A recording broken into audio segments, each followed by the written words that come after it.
আসসালামু আলাইকুম সকলকে। আমাদের কেমিস্ট্রি মূল বই সিরিজের আরো একটা ক্লাসে তোমাদের সবাইকে স্বাগতম। আজকের ক্লাসে আমরা রাসায়নিক পরিবর্তন অর্থাৎ আমাদের কেমিস্ট্রি ফার্স্ট পেপারের অনেক গুরুত্বপূর্ণ একটা চ্যাপ্টার। তোমরা জানো যে এখানে কেপিকেসি পিএইচ এর মতো অত্যন্ত গুরুত্বপূর্ণ টপিকগুলো আছে এবং এই চ্যাপ্টার থেকে যেরকম ম্যাথমেটিক্যাল প্রবলেম আসে ওইরকম থিওরিটিক্যাল প্রশ্ন ক খ এবং এমসিকিউতে কিন্তু ভালো রকম প্রশ্ন আসে। তাই এই চ্যাপ্টারটা আমাদের মূল বই আয়ত্ত থাকা অনেক বেশি জরুরি। তাহলে আমরা ডিরেক্টলি হচ্ছে এই চ্যাপ্টারটা পড়া শুরু করব।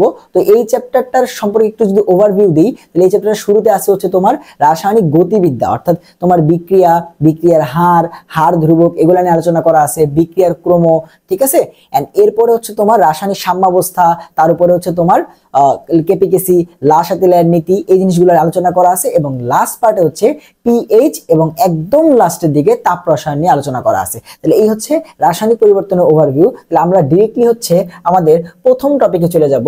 আমাদের এই চ্যাপ্টারটা শুরু হয়েছে ভাইয়া গ্রিন কেমিস্ট্রি দিয়ে, যে আমাদের যে আমরা কেমিস্ট্রিতে বিভিন্ন প্রসেস যে আমরা ইউজ করি, এই যে বিক্রিয়াগুলো আমরা ইউজ করি বা বিভিন্ন ধরনের দ্রব্য দ্রাবক ইউজ করি, এগুলো যেন আমাদের পরিবেশের কোনো ক্ষতি না করতে পারে তার জন্য আমাদের টোটাল 12টা নীতি আছে, যেটাকে আমরা বলি হচ্ছে ভাই কি, যে গ্রিন কেমিস্ট্রি যে নীতি। সো পরীক্ষাতে বারবার করে আসে যে গ্রিন কেমিস্ট্রি নীতি কয়টা ভাইয়া? গ্রিন কেমিস্ট্রি নীতি হচ্ছে ভাইয়া 12টা। গ্রিন কেমিস্ট্রি নীতি কয়টা ভাইয়া? গ্রিন কেমিস্ট্রি নীতি হচ্ছে 12টা।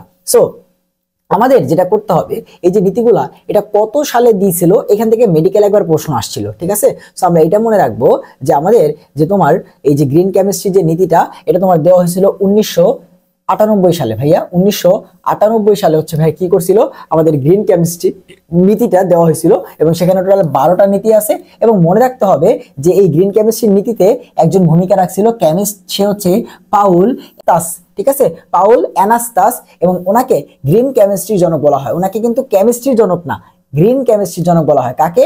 পাউল অ্যানাস্তাসকে, ঠিক আছে। তো এরপরে আসো, আমাদের যে নীতিগুলো আছে তুমি পুরোপুরি মুখস্থ না করে জাস্ট এক সপ্তাহ পর পর একবার একটু রিভাইজ করবা, তাহলে দেখবো তোমার মাথায় থাকবে, ঠিক আছে। অপশনগুলা যে বজ্র পদার্থ রোধ করো, যত বেশি বজ্র পদার্থ কমানো যায়। এখন বজ্র মানে কি এখানে ময়লা উৎপন্ন হবে এরকম? সব বিক্রিয়াতে কি ময়লা উৎপন্ন হয়? ময়লা মানে কি? ময়লা বা ওয়েস্ট না, এখানে ওয়েস্ট মানে হচ্ছে ধরো তুমি এ প্লাস বি বিক্রিয়া করছো কিসের জন্য? সি তৈরি করার জন্য। এখন এ প্লাস বি বিক্রিয়া করে তুমি সি তৈরি করতে চাও, বাট সেই সি এর সাথে ডিও তৈরি হয়ে যায়। এ প্লাস বি বিক্রিয়া দিলে সি তো তৈরি হয়, তার সাথে ডিও তৈরি হয়ে যায়, বাট তুমি তো ডি তৈরি করার জন্য বিক্রিয়া দাও নাই, তুমি বিক্রিয়া দিছিলা সি তৈরি করার জন্য। তাই এই যে যাকে তৈরি করার জন্য বিক্রিয়া দিছিলাম সে হচ্ছে আমার লক্ষ্য বা মূল উৎপাদ, আর যেটা তৈরি হলো এটাকে আমরা বলি হচ্ছে বাই প্রোডাক্ট। এটাকে আমরা বলি হচ্ছে ভাইয়া বাই প্রোডাক্ট, এবং এটাই হচ্ছে আমাদের বজ্র, ঠিক আছে। এটাই হচ্ছে আমাদের বজ্র, কারণ ওরা তো আমি উৎপন্ন করতে চাই না, ওর জন্য আমি বিক্রিয়া দিছি না, বাট ও উৎপন্ন হয়ে গেছে। ও উৎপন্ন হওয়া মানে কি, এই এ আর বি এর কিছু ভাগ এই সি এ গেছে, কিছু ডি তে গেছে। তো ডি যদি না থাকতো তাহলে সবই তো সি হইতো, তাহলে আমার উৎপাদ বেশি হইতো, তাই না? তাহলে আলটিমেটলি ওগুলো হচ্ছে বজ্র, ঠিক আছে। তার মানে প্রথম কথাই কি, বজ্র পদার্থ রোধ করতে হবে। সর্বোত্তম atom economy percentage. Atom economy percentage মানে কি, আমি যেটা তৈরি করতে চাই, যেমন এখানে আমি সি তৈরি করতে চাই, তাহলে উপরে হচ্ছে কাঙ্ক্ষিত উৎপাদের ভর, অর্থাৎ আমাদের এই কেসে সি এর ভর, আর নিচে হচ্ছে এই যে তুমি যতজনকে বিক্রিয়া দিলা এ প্লাস বি তাদের ভর, সব বিক্রিয়কের ভর বা সব উৎপাদের ভর, ঠিক আছে। সেটা দ্বারা যদি তুমি ভাগ করো এবং সেটাকে পার্সেন্টেজে নিয়ে যাও, তাহলে তুমি পাবো হচ্ছে অ্যাটম ইকোনমি পার্সেন্টেজ।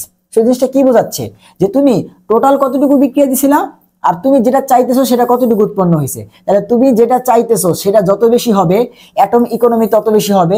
আর অ্যাটম ইকোনমি বেশি হওয়া মানে তুমি যেটা চাইতেছো সেটা বেশি, তার মানে কি, যে তোমার উৎপাদ বেশি, তাই তো, তোমার কাঙ্ক্ষিত উৎপাদ বেশি। তাহলে তুমি বলো, তুমি কি অ্যাটম ইকোনমি বেশি চাবা না কম চাবা? তুমি উৎপাদ বেশি চাও, তাহলে তোমার অ্যাটম ইকোনমি কি চাবা? বেশি চাবা। তাহলে মনে রাখবা যে অ্যাটম ইকোনমি যত বেশি তত ভালো, ঠিক আছে, তত এটা হচ্ছে ভালো, তত কি বজ্র কম উৎপাদ বেশি। তাই অ্যাটম ইকোনমি যত বেশি সেটা কি তত গ্রিনার, আমরা বলি এটা হচ্ছে তত গ্রিনার, পরিবেশের জন্য কম ক্ষতিকর যেটা সেটা হচ্ছে গ্রিনার, ঠিক আছে।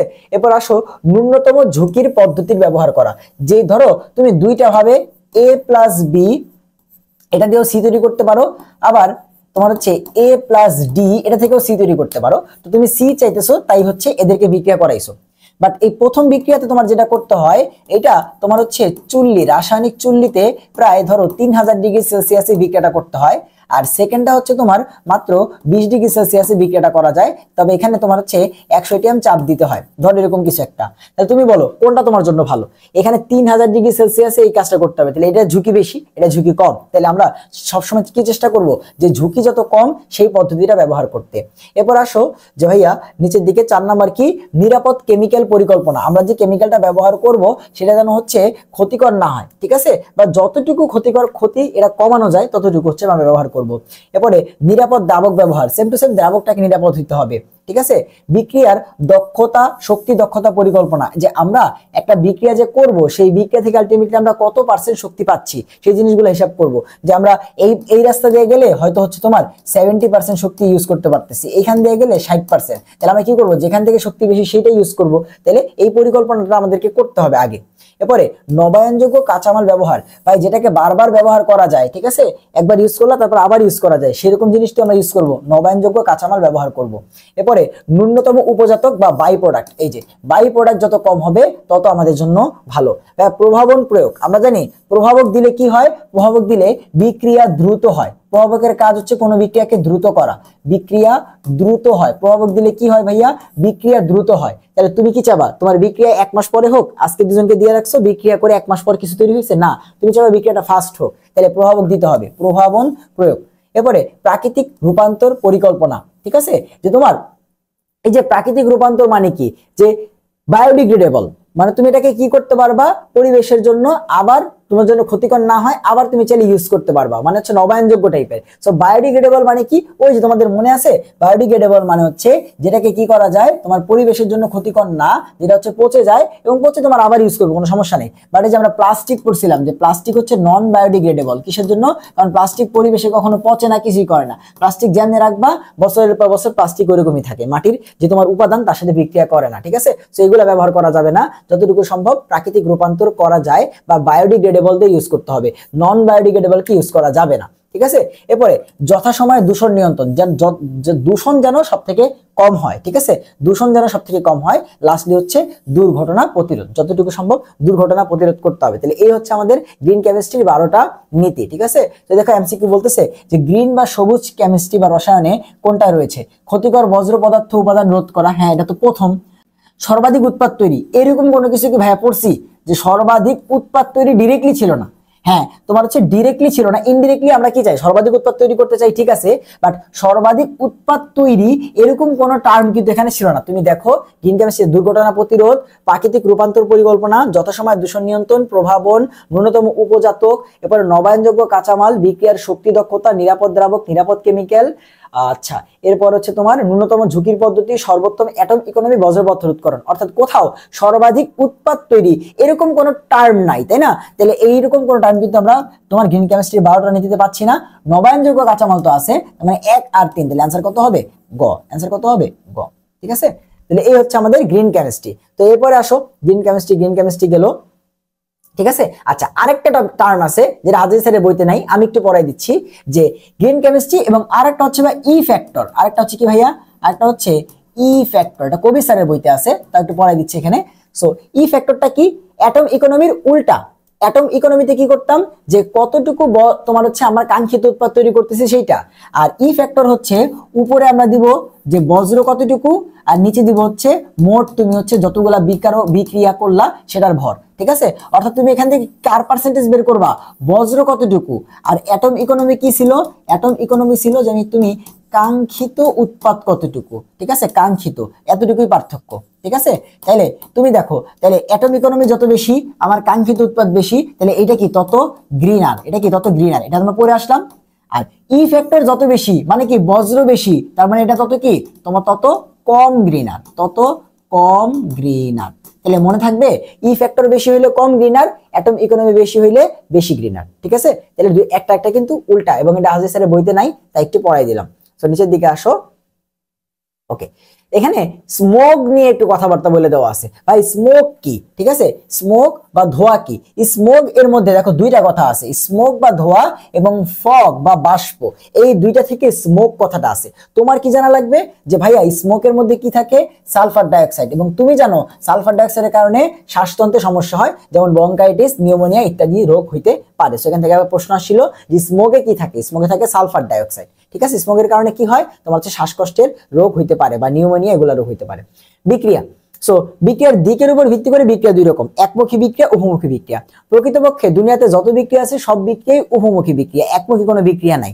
তবে দেখা যায় যে আমাদের দেখো উভমুখী বিক্রিয়া মানে কি, যে একটা বিক্রিয়া থেকে সম্মুখ দিকে যতটুকু হচ্ছে পশ্চাৎ দিকেও কিছু না কিছু তৈরি হচ্ছে, তাই তো।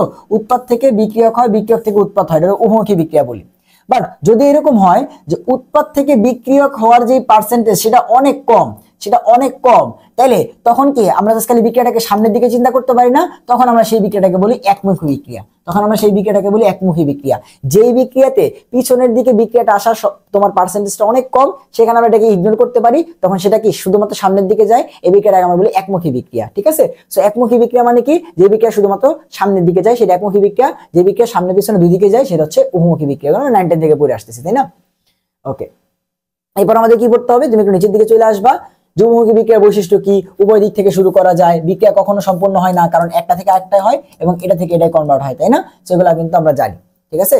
ওকে, তোমার যেটা পড়তে হবে সেটা হচ্ছে একমুখী এবং উভমুখী বিক্রিয়ার পারস্পরিক রূপান্তর, কেমনে একমুখী থেকে উভমুখী বানাবো, কেমনে উভমুখী থেকে একমুখী বানাবো। তার মধ্যেও কোনটা ইম্পর্টেন্ট, একটু নিচের দিকে আসো, যে উভমুখী বিক্রিয়াকে কেমনে একমুখী বানাবো, এটা অনেক বেশি ইম্পর্টেন্ট। উভমুখী বিক্রিয়াকে একমুখী করার উপায়, তিনটা উপায় আছে, তিনটাই খুবই সিম্পল।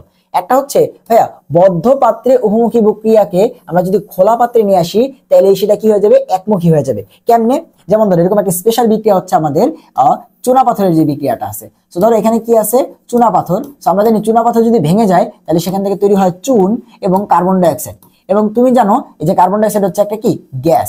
তো ধরো এটা এখন সিল করা, এটা পুরোটা হচ্ছে লাগানো, ঠিক আছে, অর্থাৎ বদ্ধ পাত্র। তাহলে বদ্ধ পাত্রে যখন হচ্ছে চুনা পাথর ভেঙে চুন আর কার্বন ডাইঅক্সাইড তৈরি হচ্ছে, এই কার্বন ডাইঅক্সাইডটা ভেদ করে বের হতে পারবে না, তাই তো। তাহলে যখন তারপরে কি হবে, এই কার্বন ডাইঅক্সাইড চুনের সাথে যুক্ত হয়ে আবার তোমার হচ্ছে চুনা পাথর তৈরি করবে। তাহলে এই বিক্রিয়াটা কি হয়ে গেল, উভমুখী বিক্রিয়া।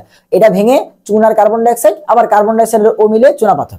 এখন তুমি যদি এই পাত্রটাকে খুলে দাও, খুলে দিলে কি হবে, আমাদের চুনা পাথর ভেঙে যখনই ক্যালসিয়াম অক্সাইড এবং কার্বন ডাইঅক্সাইড তৈরি হবে, এটা তো গ্যাস, এটাই খোলা পাত্র দিয়ে উড়ে বাইরে চলে যাবে। তাহলে এখন আর এটা এখানে নাই, তাহলে শুধু চুন একা কি তোমার চুনা পাথরে পরিণত হইতে পারবে না, শেষ, বিক্রিয়া হয়ে গেল একমুখী। তাহলে তুমি বদ্ধ পাত্রে দিলে এটা থেকে যেমন এটা তৈরি হবে, এটা থেকে আবার এটা তৈরি হবে। বাট তুমি যদি হচ্ছে খোলা পাত্রে নাও, তাহলে কার্বন ডাইঅক্সাইড গ্যাসটা উড়ে যাবে, এটা তো আর নাই, তখন থাকবে শুধুমাত্র এইটা, আর এটা একা তো আর পিছনের দিকে এসে এটা তৈরি করতে পারবে না, তখন বিক্রিয়া হয়ে যাবে একমুখী।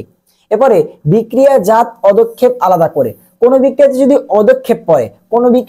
অদক্ষেপ পড়ে, ধরো এখানে অদক্ষেপ পড়লো, তুমি ওই অদক্ষেপটাকে এখান থেকে সরাই ফেললা, ধরো চামচ দিয়ে উঠাই ফেললা, তাহলে তুমি এখান থেকে কি করছো, বিক্রিয়ক সরাইছো না। এইটা ছাড়া ধরো হচ্ছে আমরা দিলাম সোডিয়াম ক্লোরাইড প্লাস হচ্ছে তোমার সিলভার নাইট্রেট, তাহলে আমরা জানি এই বিক্রিয়াতে কি তৈরি হয়, সোডিয়াম নাইট্রেট প্লাস হচ্ছে সিলভার ক্লোরাইডের সাদা অদক্ষেপ, তুমি এই অদক্ষেপটাকে চামচ দিয়ে সরাই ফেলছো, তাহলে এটা তো আর এখানে নাই, তাহলে এইটা একা শুধুমাত্র এই দুটো তৈরি করতে পারবে, অ্যান্সার হচ্ছে না। তাহলে অদক্ষেপ আলাদা করলেও বিক্রিয়া কতমুখী হয়ে যায়, একমুখী হয়ে যায়। আবার তোমার এই যে বিক্রিয়া স্থল থেকে উৎপাদকে আলাদা করে, ঠিক আছে, উপরেরটা এটা সেম, খালি এখানে অদক্ষেপ বলছে, এখানে উৎপাদ, ঠিক আছে। তাহলে দেখো আমাদের যে কোনো বিক্রিয়াতে ধরো A প্লাস বি থেকে সি প্লাস ডি হয়েছে, ঠিক আছে, আবার সি প্লাস ডি থেকে এ প্লাস বি, এটা তো উভমুখী বিক্রিয়া, যে এই দুজন মিলে এটা তৈরি করে, এই দুজন মিলে এটা তৈরি করে। এখন তুমি যদি ডি কে এখান থেকে সরাই ফেলো, ডি এখানে নাই, তাহলে শুধুমাত্র সি একা কি এ আর বি তে পরিণত হতে পারবে, অ্যান্সার হচ্ছে না। তাহলে উৎপাদ সরাই ফেললেও কি হতে পারে, বিক্রিয়া একমুখী হয়ে যেতে পারে। এই তিনটা প্রসেস কিন্তু আলটিমেটলি আমাদের উভমুখী বিক্রিয়াকে একমুখী করার প্রসেস। এরপরে super duper important for MCQ, HSC বলো, মেডিকেল বলো, ভার্সিটি বলো, ইঞ্জিনিয়ারিং বলো, সবার জন্য ইম্পর্টেন্ট যে ভাইয়া বিক্রিয়ার গতিবেগ বা তোমার মেইনলি পড়তে হবে বিক্রিয়ার হার, সেই ক্লাস 9-10 থেকে পড়ে আসতেছো, বিক্রিয়ার হার আর এবং বিক্রিয়ার হার ধ্রুবক কে, ঠিক আছে, বিক্রিয়ার হার এবং বিক্রিয়ার হার ধ্রুবক কে। সো প্রথমে আসে বিক্রিয়ার হার। সো আমরা বিক্রিয়ার হার বলতে কি বুঝি, যে বিক্রিয়াতে কতটুকু ঘনমাত্রা পরিবর্তন হচ্ছে, অর্থাৎ ঘনমাত্রার পরিবর্তন ডিভাইডেড বাই সময়ের পরিবর্তন, সময়ের সাপেক্ষে কতটুকু ঘনমাত্রা পরিবর্তন হচ্ছে। এখান থেকে মেইনলি কি আসে ভাই, একক আসে। একক কি, দেখো ঘনমাত্রা কত ভাইয়া? ঘনমাত্রার একক হচ্ছে মোল পার লিটার, আর সময়ের একক কি ভাই? আমরা টাইম ধরলাম, ঠিক আছে, টাইম দিলাম, তাহলে সময় মানে কি টাইম, তাহলে এককটা কি আসতেছে? মোল লিটার ইনভার্স 1 টাইম ইনভার্স 1। এখন তোমাকে যদি এসআই একক বলে তাহলে তুমি জানো এসআই হচ্ছে সেকেন্ড, তাহলে সেকেন্ড বসাই দিলে অ্যান্সারটা কত আসবে? মোল লিটার ইনভার্স সেকেন্ড ইনভার্স 1। কতবার করে যে প্রশ্ন আসছে যে বিক্রিয়ার হারের একক কি? মোল পার লিটার পার সেকেন্ড। বিক্রিয়ার হার রেট অফ রিঅ্যাকশন হচ্ছে mole per litre per second. এবং ছোট ছোট ম্যাথ আসে যে তোমার ঘনমাত্রা বলে দেয় আগে ছিল 0.5, পরে হয়ে গেছে 0.3, টাইম লাগছে 5 সেকেন্ড, তাহলে বলো তো কত? তাহলে 5 সেকেন্ড সময় লাগছে। এই যে ঘনমাত্রা পরিবর্তন, যদি একটা থেকে মাইনাস করো, ভাগ করো, তাহলে তুমি কি পেয়ে যাবা যে কত তোমার হচ্ছে বিক্রিয়ার হার, ঠিক আছে, বিক্রিয়ার হারের একক। মনে রাখবে বিক্রিয়ার হার একক হচ্ছে mole per litre per second. অনেক বেশি ইম্পর্টেন্ট, অনেক বেশি ইম্পর্টেন্ট, ঠিক আছে। ওকে, বিক্রিয়ার হার সমীকরণ এবং বিক্রিয়ার হার ধ্রুবক। তাহলে এখানে পেজটা হচ্ছে বিক্রিয়ার হার আর হার ধ্রুবক, দুইটার মাঝখানে পার্থক্য কি? দেখো, আমরা যখন বিক্রিয়ার হার বের করতে যাই, এটা তো সূত্র যে ঘনমাত্রা বাই সময়, এবং এইটার একটা ফর্মুলা আছে। ফর্মুলাটা হচ্ছে যে বিক্রিয়ার হার ডিপেন্ড করে যেসব বিক্রিয়ক আছে, ধরো এ আর বি নামক দুইটা বিক্রিয়া আছে, তাদের ঘনমাত্রার তোমার হচ্ছে সমানুপাতিক। তো আমরা যদি সূত্রটা এইভাবে লিখি যে বিক্রিয়ার হার হচ্ছে আমাদের এ আর বি যে বিক্রিয়া করতেছে তাদের ঘনমাত্রার নির্দিষ্ট পাওয়ারের সমানুপাতিক, ঠিক আছে। ডিটেলস ক্লাস হলে বুঝাইতাম ভিতরে ভাইয়া, বাট আমি তোমাকে জাস্ট খালি সিম্পলি একটা জিনিস বোঝাই যে যেই দুজনকে নিয়ে বিক্রিয়া করতেছি তাদের ঘনমাত্রার একটা নির্দিষ্ট পাওয়ারের সাথে আর এর সম্পর্ক সমানুপাতিক। তো সমানুপাতিক চিহ্নটা যদি উঠাই দিই তখন এখানে কি আসবে? আর ইকুয়ালস টু কে, এবং এখানে সামথিং আসবে। এই যে তোমার বিক্রিয়ার হার বের করতে গেলে একটা ধ্রুবক আসে, এটাকে বলা হয় বিক্রিয়ার হার ধ্রুবক। বিক্রিয়ার হার বের করতে গেলে যে ধ্রুবকটা আসে সেটাকে বলা হয় বিক্রিয়ার হার ধ্রুবক। এবং এই বিক্রিয়ার হার ধ্রুবকটা থেকে কি প্রশ্ন আসে মনে রাখবা যে বিক্রিয়ার হার মানে কি? বিক্রিয়ার হার হচ্ছে উপরেও দেখলাম ঘনমাত্রার পরিবর্তন, নিচে টাইমের পরিবর্তন। তাহলে বিক্রিয়ার হার ঘনমাত্রার উপর ডিপেন্ড করে, তাই তো। বাট এই যে কে, যত কে আছে আমাদের বইতে, যত কে আছে, শুধুমাত্র হার ধ্রুবক না, এটা কি বলতেছে? হার ধ্রুবক। যত কে আছে, কেএসপি, কেআইপি, কেপি, কেসি, কেডব্লিউ, কে, কেবি, ঠিক আছে, এবং হচ্ছে যে এই হার ধ্রুবক কে, সব কে হচ্ছে তাপমাত্রার উপর ডিপেন্ড করে। সব কে হচ্ছে তাপমাত্রার উপর ডিপেন্ড করে, আর কোনো কিছুর উপর ডিপেন্ড করে না। মনে রাখবা যত হার ধ্রুবক আছে, যত কে আছে, সব দেখবা ম্যাক্সিমাম তাপমাত্রার উপর ডিপেন্ড করে, ঠিক আছে। তাহলে দেখো ও কিন্তু ঘনমাত্রার উপর ডিপেন্ড করে না। তাহলে এখানে কনসেপ্ট প্রথম প্রশ্নটা কি আসে যে বিক্রিয়ার হার ঘনমাত্রার উপর ডিপেন্ড করে, কারণ এটা বের করতে গেলে ঘনমাত্রা পরিবর্তন লাগবেই। বাট বিক্রিয়ার হার ধ্রুবক কে, এটা ঘনমাত্রার উপর নির্ভর করে না, ঠিক আছে। তাহলে এইটার তোমার হচ্ছে যেই দুইটার মাঝখানে যে পার্থক্য, সেটা একটা চার্ট আছে, আমরা এখানে যা বাংলা পড়ালেখা আছে সবই চার্টে করে ফেলবো। এখানে এমসিকিউটা সলভ করে ফেলি, বলছে বিক্রিয়ার হারের একক কি। সো হার মানে কি? উপরে ঘনমাত্রার পরিবর্তন মোল পার লিটার, নিচে হচ্ছে সময় সেকেন্ড, তাহলে মোল পার লিটার পার সেকেন্ড, মোল পার লিটার পার সেকেন্ড, এই হচ্ছে আমাদের অ্যান্সার, এই যে মোল পার লিটার পার সেকেন্ড, ঠিক আছে। সো এবার নিচের দিকে আসো, নিচের দিকে আসো। আমাদের একটা এই যে এইটা দেখো, এইটার মধ্যে দেওয়া আছে বিক্রিয়ার হার মানে হচ্ছে ঘনমাত্রার পরিবর্তন বা টাইমের পরিবর্তন, আর বিক্রিয়ার হার বের করতে গেলে যে ধ্রুবকটা সেটা হচ্ছে বিক্রিয়ার হার ধ্রুবক, ঠিক আছে।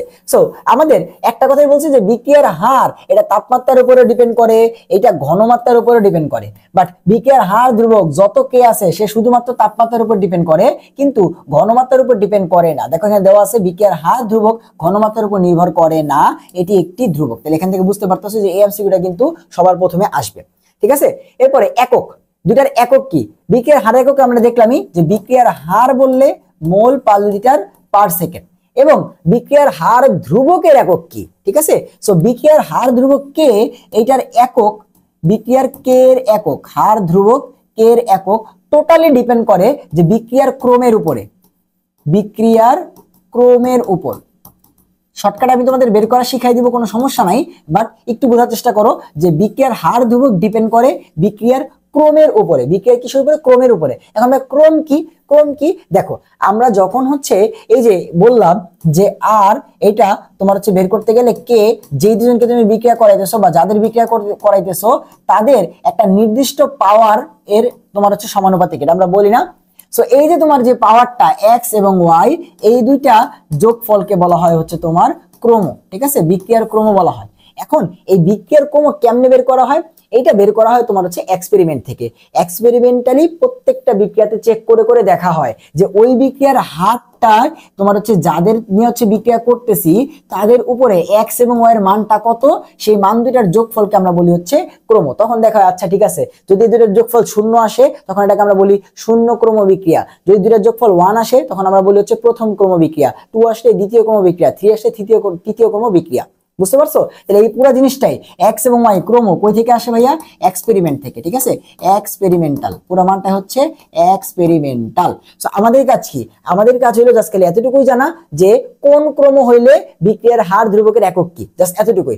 কোন ক্রম হইলে বিক্রিয়ার হার ধ্রুবকের একক কি। এখন বিক্রিয়ার হার ধ্রুবকের একক বের করার জন্য টেকনিকটা কি? টেকনিকটা হচ্ছে দেখো এখানে এটা মুছে দিই। টেকনিকটা হচ্ছে দেখবা হার ধ্রুবকের একক বের করার টেকনিক হচ্ছে তুমি উপরে বিক্রিয়ার হারের এককটা লিখবা মোল পার লিটার পার সেকেন্ড, এবং এইটাকে ভাগ করবা কি দিয়ে জানো? এটাকে ভাগ করবা মোল পার লিটার দিয়ে, এবং যখন যেই ক্রম হবে সেই ক্রমটা হচ্ছে এইটার পাওয়ারে থাকবে। যখন যেই ক্রম থাকবে সেটা এটার পাওয়ারে থাকবে। জিনিসটা কিরকম? যেমন ধরো আমাকে বললো, এটাই সূত্র, আমাকে যদি বলে যে ভাইয়া শূন্য ক্রম বিক্রিয়াতে এককটা কত বলতো, বিক্রিয়া কে এর একক, তাহলে শূন্য ক্রম বিক্রিয়াতে ক্রম এখানে জাস্ট খালি কত বসাই দিব, ক্রমের জায়গায় শূন্য। তাহলে উপরে কি আছে? উপরে আছে হচ্ছে ভাইয়া মোল পার লিটার পার সেকেন্ড, অর্থাৎ বিক্রিয়ার হারের যে এককটা মোল পার লিটার পার সেকেন্ড। এখন এটাকে ভাগ করব কি দিয়ে? মোল পার লিটার দিয়ে, মোল পার লিটার দিয়ে। ঠিক আছে, মোল পার লিটার দিয়ে। আচ্ছা পার মানে তো দিয়েই ফেলছে, আবার এটা দেওয়ার দরকার নেই, মোল পার লিটার দিয়ে। এবং উপরে কত আছে? ক্রম কত ভাইয়া? 0। ক্রম কত? 0। তাহলে কোনো কিছুর পাওয়ার 0 হলে সেই জিনিসটা কত হয়ে যায়? 1। তাহলে এই জিনিসটা তো আলটিমেটলি কাটাকাটি চলে যাচ্ছে। তাহলে এই বিক্রিয়াতে শূন্য ক্রম বিক্রিয়ার ক্ষেত্রে কে এর একক আসতেছে? জাস্ট আমাদের সেই যে তোমার বিক্রিয়ার হারের একক যা তাই, মোল পার লিটার পার সেকেন্ড। অর্থাৎ শূন্য ক্রম বিক্রিয়ার ক্ষেত্রে বিক্রিয়ার হারের এককও যা, বিক্রিয়ার তোমার হচ্ছে হার ধ্রুবক একক কে এর এককও সেম। তাহলে হার ধ্রুবক এবং হার দুইটার এককই সেম। কোন বিক্রিয়ার ক্ষেত্রে? শূন্য ক্রম বিক্রিয়ার ক্ষেত্রে। এরপরে ধরো ভাইয়া আমাকে বললো প্রথম ক্রম বিক্রিয়ার ক্ষেত্রে কে এর একক বের করতে। কে এর একক কি আসবে? তাহলে উপরে কি বসাই দিব? মোল, তারপর হচ্ছে পার লিটার এবং পার সেকেন্ড, সেটাকে ভাগ করব হচ্ছে মোল পার লিটার দিয়ে। কিন্তু এবার বলছে প্রথম ক্রম বিক্রিয়া, তাহলে পাওয়ার হবে 1। তাহলে পাওয়ার 1 মানে কি? এইটাই। তো দেখো তো উপর থেকে মোল পার লিটার কাটাকাটি যাবে, তাহলে হার ধ্রুবকের একক কত থাকতেছে? s ইনভার্স 1, বা s মানে কি? সময়, বা এটাকে আমরা কি বলতে পারি? Time inverse 1। এই জায়গাতে এসে তোমাদের কি কোনো কিছুর কথা মনে পড়ে? তোমরা ফিজিক্সে, নিউক্লিয়ার ফিজিক্সে কি পড়ছিলা যে তোমার অবক্ষয় ধ্রুবক ল্যামডা এর একক হচ্ছে টাইম বা সময় ইনভার্স 1? কি পড়ছো এটা? অবক্ষয় ধ্রুবক ল্যামডা, নিউক্লিয়ার ফিজিক্সে অবক্ষয় ধ্রুবক ল্যামডা বের করতাম না? এটা দিয়ে কি বের করতাম আমরা? যে অর্ধায়ু টি হাফ ইজিক্যালস টু কত? তোমার হচ্ছে লন 2 ডিভাইড বাই ল্যামডা। এই ল্যামডাটা কি ছিল? ল্যামডাটা ছিল একটা ধ্রুবক, মনে আছে কি তোমাদের?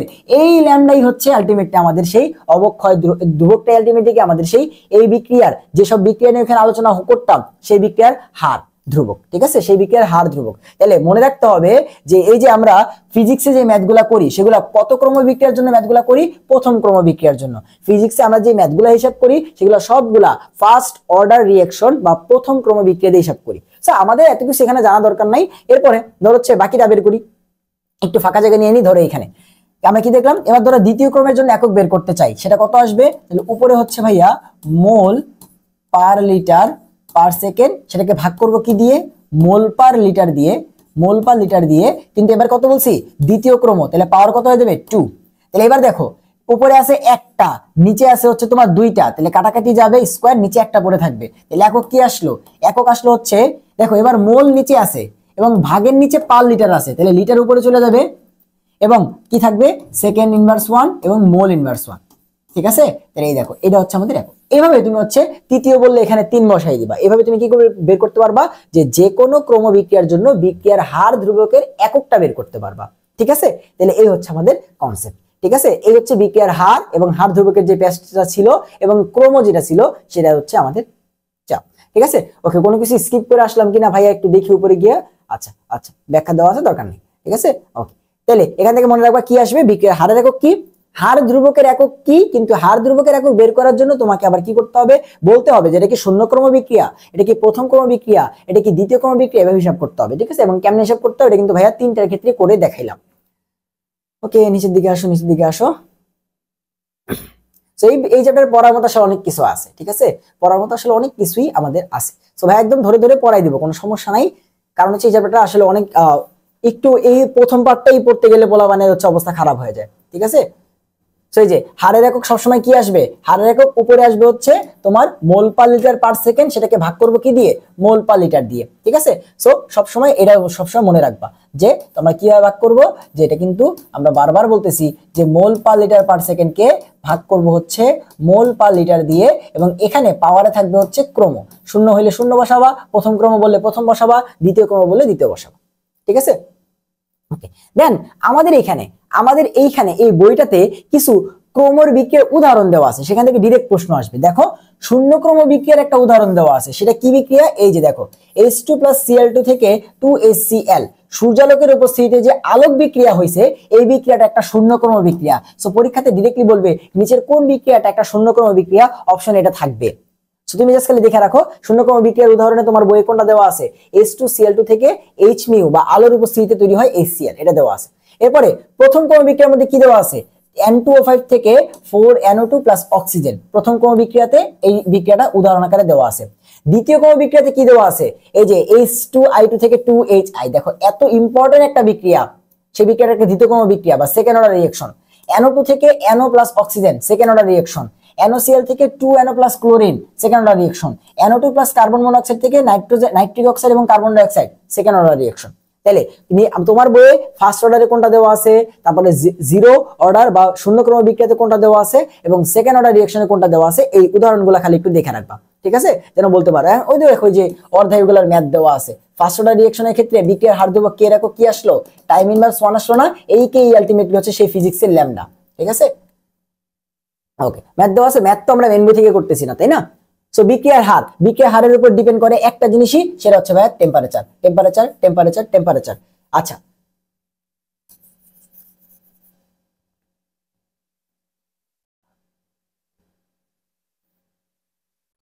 ওকে, এরপর ভাই কি আছে, বিক্রিয়ার হারের উপর প্রভাব বিস্তারকারী নিয়ামক, মানে বিক্রিয়ার হার 8টা কিসের উপর ডিপেন্ড করে। আমরা একটু আগে দেখলাম যে বিক্রিয়ার হার ঘনমাত্রার উপর ডিপেন্ড করে, বিক্রিয়ার হার তোমার হচ্ছে তাপমাত্রার উপর ডিপেন্ড করে, আবার আমরা জানি যে তাপমাত্রা ঘনমাত্রা নিজে আয়তনের উপর ডিপেন্ড করে, ঠিক আছে, আয়তন আবার চাপের উপর ডিপেন্ড করে। তার মানে বিক্রিয়ার হারটা অনেক কিছুর উপর ডিপেন্ড করে, আয়তন, তাপমাত্রা, চাপ, ঘনমাত্রা, প্রত্যেকটা জিনিসের উপর ডিপেন্ড করে। বাট বিক্রিয়ার হার ধ্রুবক কে, শুধুমাত্র তাপমাত্রার উপর ডিপেন্ড করে, অনেক বেশি ইম্পর্টেন্ট। হার ঘনমাত্রা, তাপমাত্রা, চাপ, আয়তন এগুলোর উপর ডিপেন্ড করে, বাট হার ধ্রুবক শুধুমাত্র শুধুমাত্র শুধুমাত্র তাপমাত্রার উপর ডিপেন্ড করে, ঠিক আছে। এখানে প্রশ্ন কিন্তু আসবে ভাই।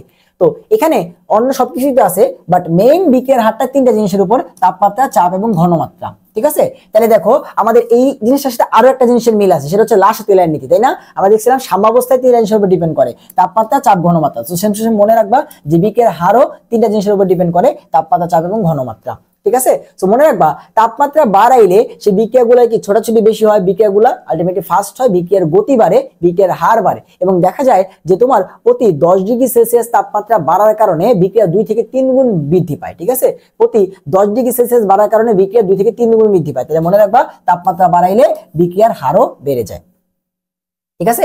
এবং এই দেখো বলে দেওয়া আছে যে প্রতি 10 ডিগ্রি সেলসিয়াস তাপমাত্রা বৃদ্ধির জন্য প্রায় সব বিক্রিয়ার হার দ্বিগুণ বা 3 গুণ বৃদ্ধি পায়, ঠিক আছে। কারণ কি, যে ছোটাছুটি বৃদ্ধি পায়, তোমার গতি বৃদ্ধি পায়, এই জন্য সংঘর্ষ বৃদ্ধি পাওয়ার কারণে বিক্রিয়া হয় তাড়াতাড়ি। এরপরে সক্রিয়ণ শক্তি। সক্রিয়ণ শক্তি মানে কি, সক্রিয়ণ শক্তি মানে হচ্ছে তুমি ধরো এ আর বি কে হচ্ছে বিক্রিয়া করতে দিলা, সেখান থেকে ওরা সি আর ডি তৈরি করবে।